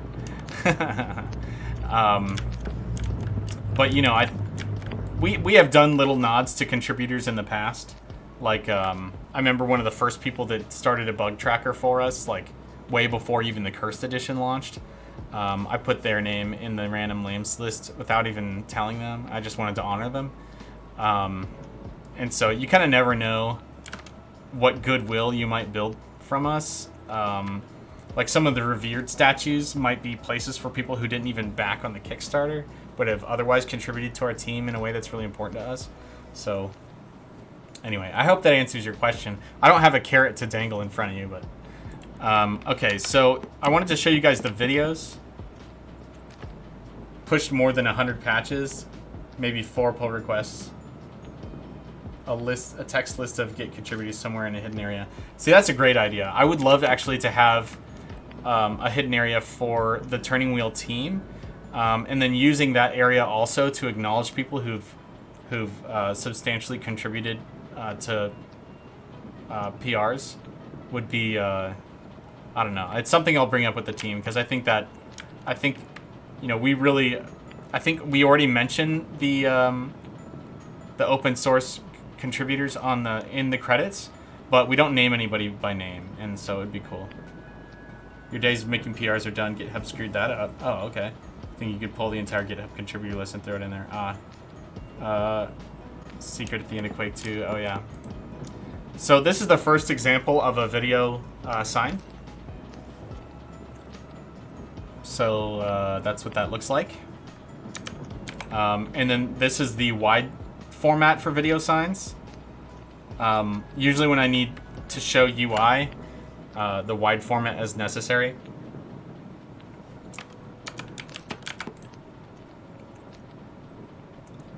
And so I'm hoping that the game will be a lot easier to understand thanks to the tutorialization. So we got, you know, showing the character sheet and where the meta stats are located. Showing, you know, there's just been a lot of changes. It would take forever for me to go through every sign and every trial. I think, you know, unless you're speedrunning the trial. Is this the wrong size? That looks like it's the wrong size. That looks like it's the wrong size. Okay, we don't need this anymore. Let's close that. We need trial 1. I think I've finally gotten trial 1 out of my recent files.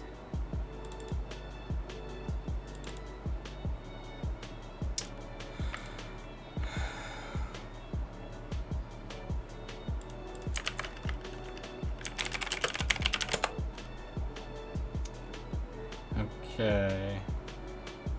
Okay, the problem is that I defined an image size here. There we go. Fixed. The game got a lot easier after I found the trials for the first time, so you did a good job on that already. This looks way better on top of that. Well, thank you, Pegasus. It means a lot to me that, you know, the game feels more reasonable to learn it. You know, we got hotbar. I mean, this is a really densely packed sign, but if people need help figuring out the hotbar.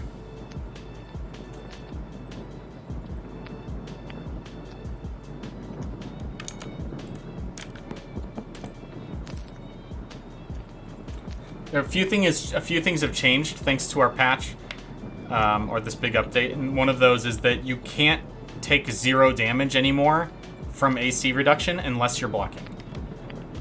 You can also whittle your way towards 0 damage and eventually 0 damage without blocking if you have a lot of blessings. But that's it's something that you really have to deliberately work towards if you want to ever face tank at 0 damage now, which I think is a good change. Block until struck, then quickly attack and block again to avoid damage. So this is a sign that when people read it, they never really implemented that lesson very well. So having this video here to demonstrate exactly what I mean, like, yes, you can literally go 1 for 1 on attacks and never take a hit, and I think this video really helps with players understanding that. I also added this little demonstration here where when you come down this hallway, the skeleton will attack a dummy bot, so you can just see it in real time. And maybe if you're an especially prudent sort of player, you might practice that rhythm. 2 actual runs of Barony. First died to a Minotaur on the 2nd floor. Second one's level 13. Wow.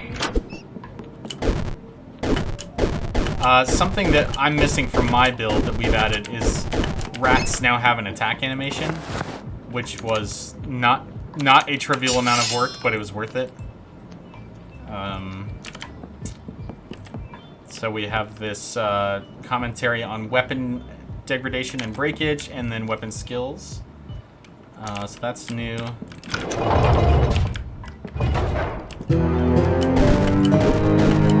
Before I go, it's almost 7 my time, so I need to go. But before I go,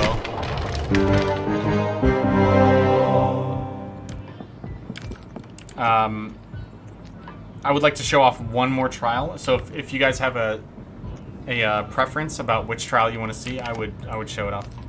I added this "Congratulations, you just passed trial 1" to the end of this because the player is going to start the game by launching into trial 1 now, instead of launching into the tutorial hub.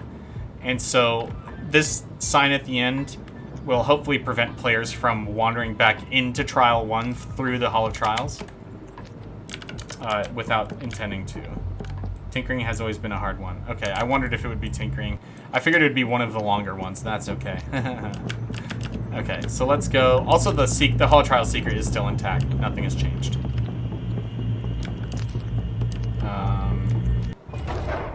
So, first things first. This door is locked. Locked doors and chests can be broken open, but picking them is usually faster if you excel in tinkering. Short lock picking video. We don't need to show the player equipping because they've learned that a long time ago. Most tinkered machines and traps are equipped like weapons. Use the attack button to deploy them in front of you.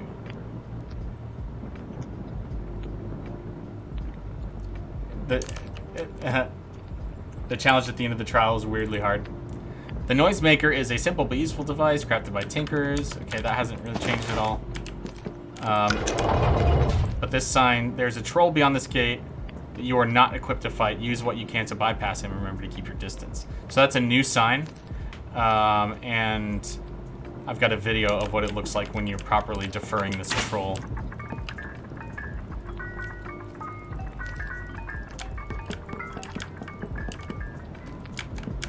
Is there a Minotaur explanation somewhere? Actually, no. The lever must be cranked up to fully activate. It will deactivate on its own after a time.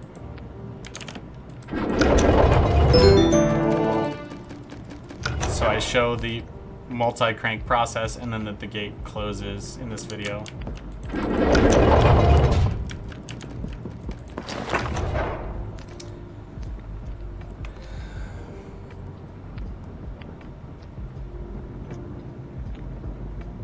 Killed that troll before? That's really funny.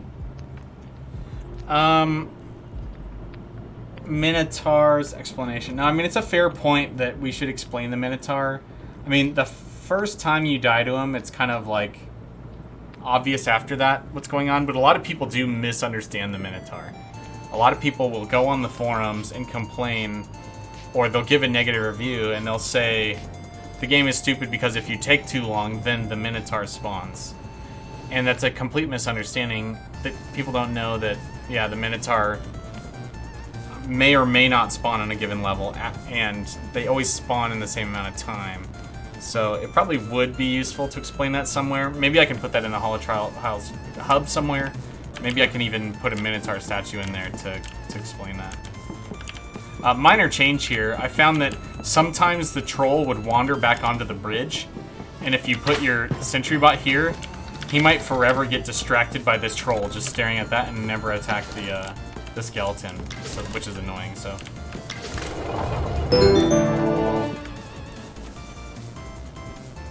am I gonna add it? Well, I don't know.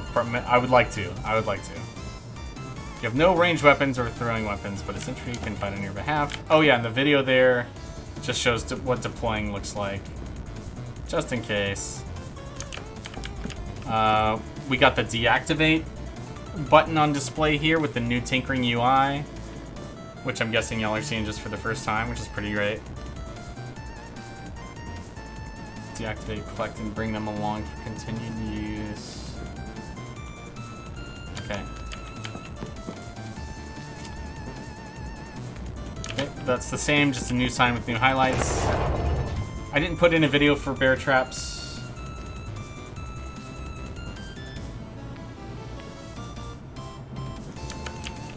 Yeah, I mean, for me, as a player, the way I deal with the Minotaur is if it spawns, I just don't stick around that level, and it means that I get less resources. But that's sort of like part of what can make the game harder, and like I just accept it as a fact of life.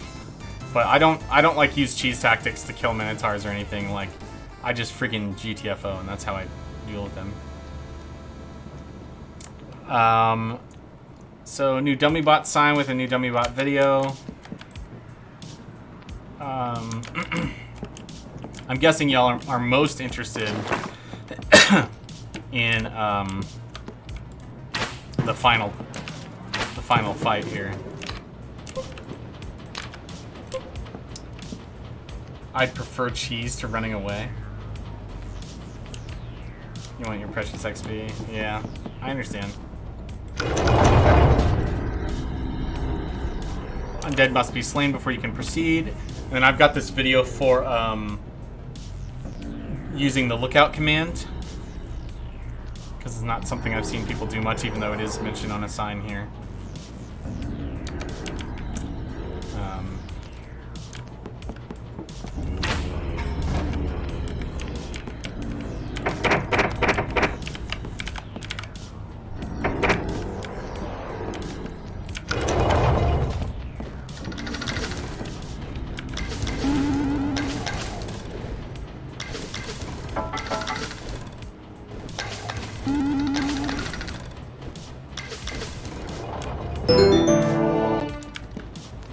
I'm a bloodthirsty mass murderer, so no Minotaur gets to escape from me.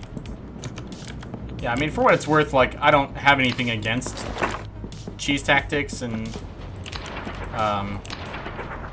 know, however people want to play is fun for them, and that's fun. And but I just want to, if people don't want to use them, use sort of like unintended strategies that work for reasons that aren't very good. I don't want people to feel like they have to do that to be good at the game. Tanker machines and traps can take a beating from combat. Okay, that's an old sign. This is also an old sign, I believe. Murder hobo, sounds about right. And then we've got this gyrobot deploying video. Very simple. Straightforward. This is a section that I've actually never seen anybody really struggle with, except for people use the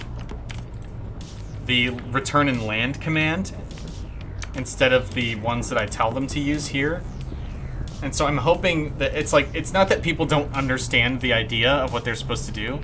It's just that they use the... It's like they'll use the land command when the gyrobot is right over there, and we'll drop the tinkering kit. So I'm hoping that having the video being like, you should really move him over here so he can drop that. I'm hoping people will mimic the video rather than try to reason out a cool strategy that ends up backfiring. Not requiring cheese is definitely good design consideration. Yeah, I appreciate that. I mean, it's sort of the least we could do, right? All right, now drop that. Thank you, and follow me. Behold! With the tinkering kit, you can access machine straps and utility items, assuming you have the skill and scrap supply. I always liked the sign that said "Behold" on it. I thought it was funny. And now here I give the instruction on telling it to land. Because a lot of players leave the gyrobot active until they go through the portal, and then they act all surprised when it doesn't follow them, even though the trial says specifically on a sign your robots won't follow you through the portal. I'm hoping that this one reminder, just go ahead and deactivate your gyrobot when you don't need it. I'm hoping that will encourage players to not lose their gyrobot during the final challenge. This is another one of those where the sign was like long and complex enough that a lot of people didn't read it, and so I'm just hoping that the video will, and glyphs where it says space and right click will just be enough that people will start doing that behavior. This was a really hard trial to revise, by the way. These items are all broken and useless, and then recycling symbol. You can salvage items in your inventory with the tinkering menu. Press use on your tinkering kit and select tinker. Use the salvage tab to begin picking items to turn into scrap. So, salvage.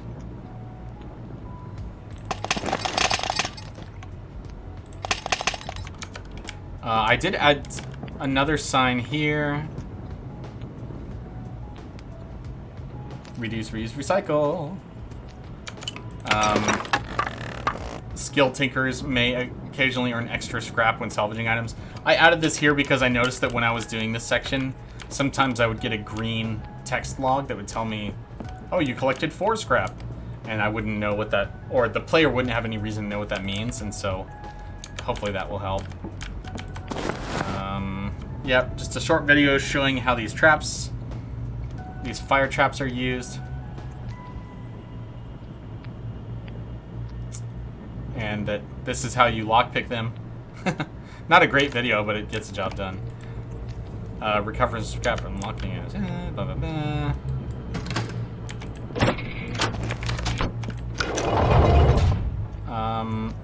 Okay, and this section's reworked a bit. This hallway is talking about repairing the whole time. Kit can be used to repair. This is essential for keeping tinker machines and the kit itself in functioning condition. If your kit breaks, you may not find another. Didn't realize you could stick them to walls. No, it's not new. Yeah, but it's true. It's something most people didn't do. Use the tinkering kit to open the tinker menu and select the repair tab, and then pick items to improve.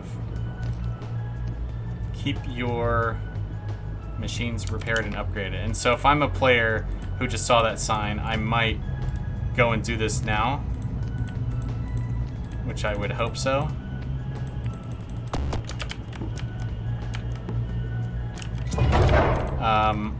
To quickly access the tinker menu with the tinkering kit equipped, hold space and press the attack button.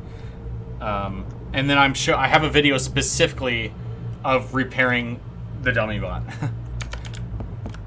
I think this is the one that people got the most confused about, and they would like they would half read the signs once, and then spend like minutes standing around confused, not knowing what to do here, without reading the signs more. It's like, look, you barely read that sign. Why don't you?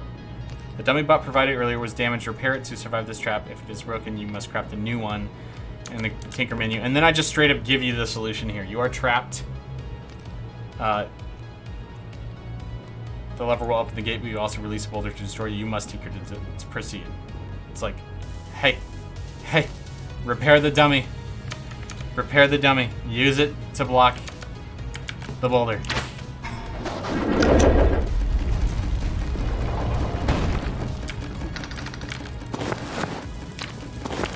And again, like, I might sound annoyed and like that players didn't do, like that they didn't read the sign the way I wanted them to. It's not that I'm annoyed, it's just that, like, because it's not anybody's fault. Like, the players are doing what comes naturally to them. And if a lot of people are doing it, it means that the trial is broken, not the player. The players they want to do a good job at the game. I'm just not using tools that that are intuitive enough for them to learn the mechanics I need them to learn. And so I'm hoping with all these sign upgrades, people will actually have, you know, I'll be taking advantage of the positive aspects of people's attention spans in order to teach them these things. Select items to craft from the Tinker menu's craft tab. View scrap costs when hovering over each item. You will face a test of survival using the items you create. You are far more considerate of the player than I am. Well, I appreciate that. It's my dang job. Honestly, at the end of the day, I have no choice. I have no choice but to be more considerate of the player, because what else can I do? I can't go into everybody's stream and tell them how to do it. You know what I mean? And the people who don't stream, like, what then? There's like a very old game design mantra, and that is that you do not get shipped along with the game. I first heard it in regards to pen and paper role-playing games. And so it's like, all right, what can I do? What can I do to help make this a better experience for players?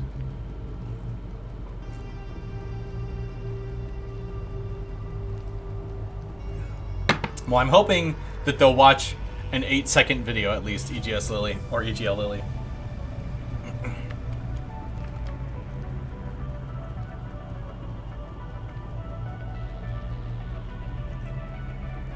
A sizable amount of misanthropy, so I'm a lot more likely to pull a Phil Fish and call the player stupid than think I've not explained this very well. Yeah, I understand. It's a different mindset you got to put yourself in. Collect, and so, and Lily, these things, the signs are long. It's funny because at the end of the day, I think they're shorter than a tweet. And if you're in this tutorial, you're interested in learning, right? And so you'd hope people would read it. But, you know, when there's action you can do and you can walk around and try stuff, people would just rather not read, and I respect that. And unfortunately, there's just enough systems in the game that are hard enough to figure out without a sign that I think the signs are necessary. And hopefully by using highlights like collect people might be like, oh wait, collect what? And then I'll actually read the rest of the sign. Yes, thanks for reading your name. Right? Oh yeah, you're welcome. E.g. Lily, that's funny. Like, example given, Lily. 9 characters. Your name is obviously too long. Yeah, I mean, I haven't said Pegasus Epsilon the whole time because that's too long and boring for me. Alright. Okay, here we go. We've been teleported. Notice your sentries will fire enemies if they spot, even if allies are in the way. So this is a new notice. I noticed that a lot of players were getting friendly fired by their own sentries, so hopefully this will help. It's 9 characters. Peg is fine. Oh, perfect. So place dummy bots and yourself accordingly, I think is... I'm hoping people will take the hint that they should make dummy bots for this challenge. A lot of people just made sentries the first time I saw them play this. Like, not understanding that the only reason why they were able to survive the ghoul fight is because they had a dummy bot. And so I'm trying to give an extra nudge here that, no, trust me, you really want a dummy bot. You really do. I promise you do.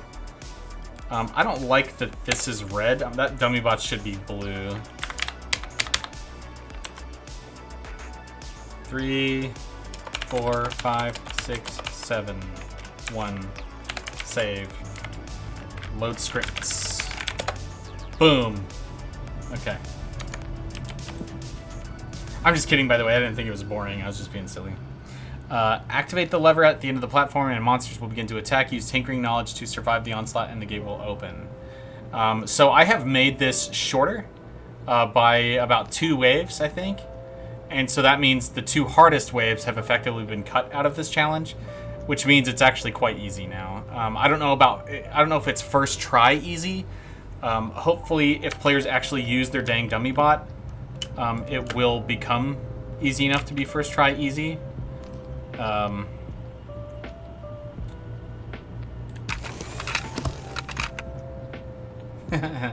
You are welcome. You are welcome.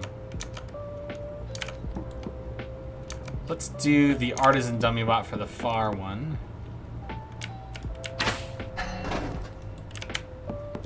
And the non-artisan dummy bot for the near one. It was so hard before I had to sneak and press your butt against the gate just to hope to survive until it opened. Wow. That sounds intense. Okay. So then, really, I mean, this is the layout that I use even when it was super duper hard. And it always worked for me. But, especially if you don't know when they're going to come out or where they're going to come out from. It's just, there's no reason why you would assume that this is the place you should put your defense force. Like, other than, you know the gate is the exit, and so you want to be near that. But, there's no reason why players would assume that just because there's a little gadget here doesn't mean necessarily that that's where the enemies come from. The floor tile in front of the door was a spawner. Oh crap. Yeah, that'd be... I could understand that. So that's why I put this video here to show that, okay, they come from the first gate, then they come from the second gate, and then they come from the third gate. So hopefully this makes it clear that the players can expect at least that this is where they will spawn. So, anyway, I did my best. I could get rid of that tile in front of the gate. I think I left it there, or I put it there in the first place just because I thought it looked like, the mechanism is attached to it because of that tile. Yeah.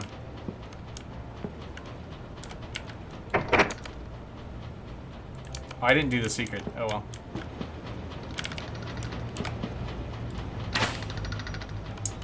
And do I have scrap left? I have 13 scrap, which means I can do one of those.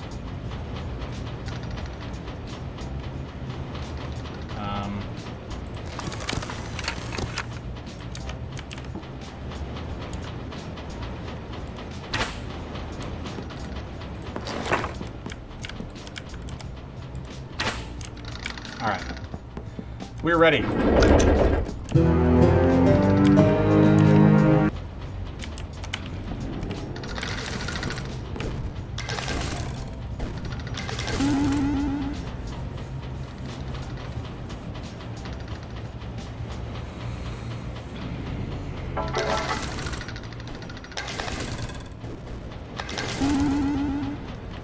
As you can see, I have a ton of time between these rounds because I'm killing them so quickly.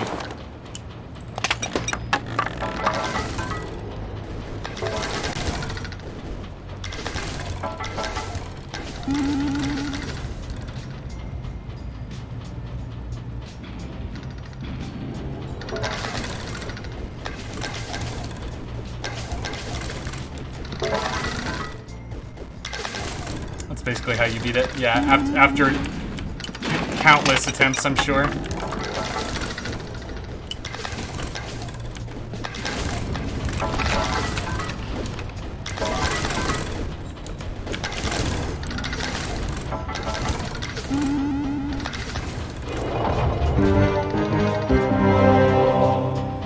The end. All right, so that's it.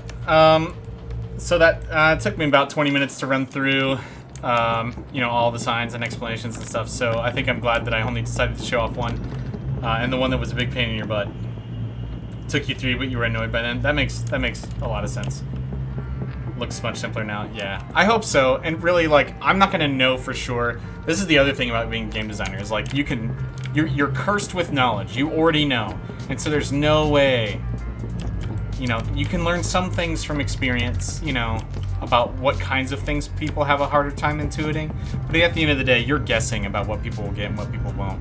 And people have done surprisingly complicated things without ever being told in the game that I've been like, wow, I'm amazed that they figured that out. And other times there's like, you know, like the first part of the trial, they read the sign, they learned the mechanic, they use the mechanic, they use it successfully, and in the very next room, the game is asking them, it is presenting them with a challenge that all it would require would be using the same mechanic, and they don't know what to do. And that happens a surprising amount. And, you know, like I said, I don't blame anyone for not just...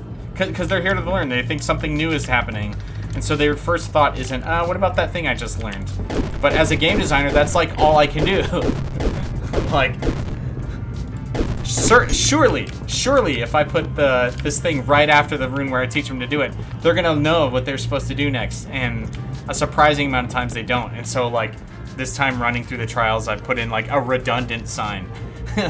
Or the sign in this next room that describes, you know, the challenge you're about to face. I put a video of the player doing that thing, and so hopefully a lot more knowledge will stick this time. I have a story about a player doing something correctly without having anything explained to them that surprised you too. Oh, that's cool. Alright, well, this has been a great stream. I appreciate y'all. I got through Trial 10, all of Trial 10 today. All I have to do now is do video work for Trial 10, which maybe I'll do tomorrow.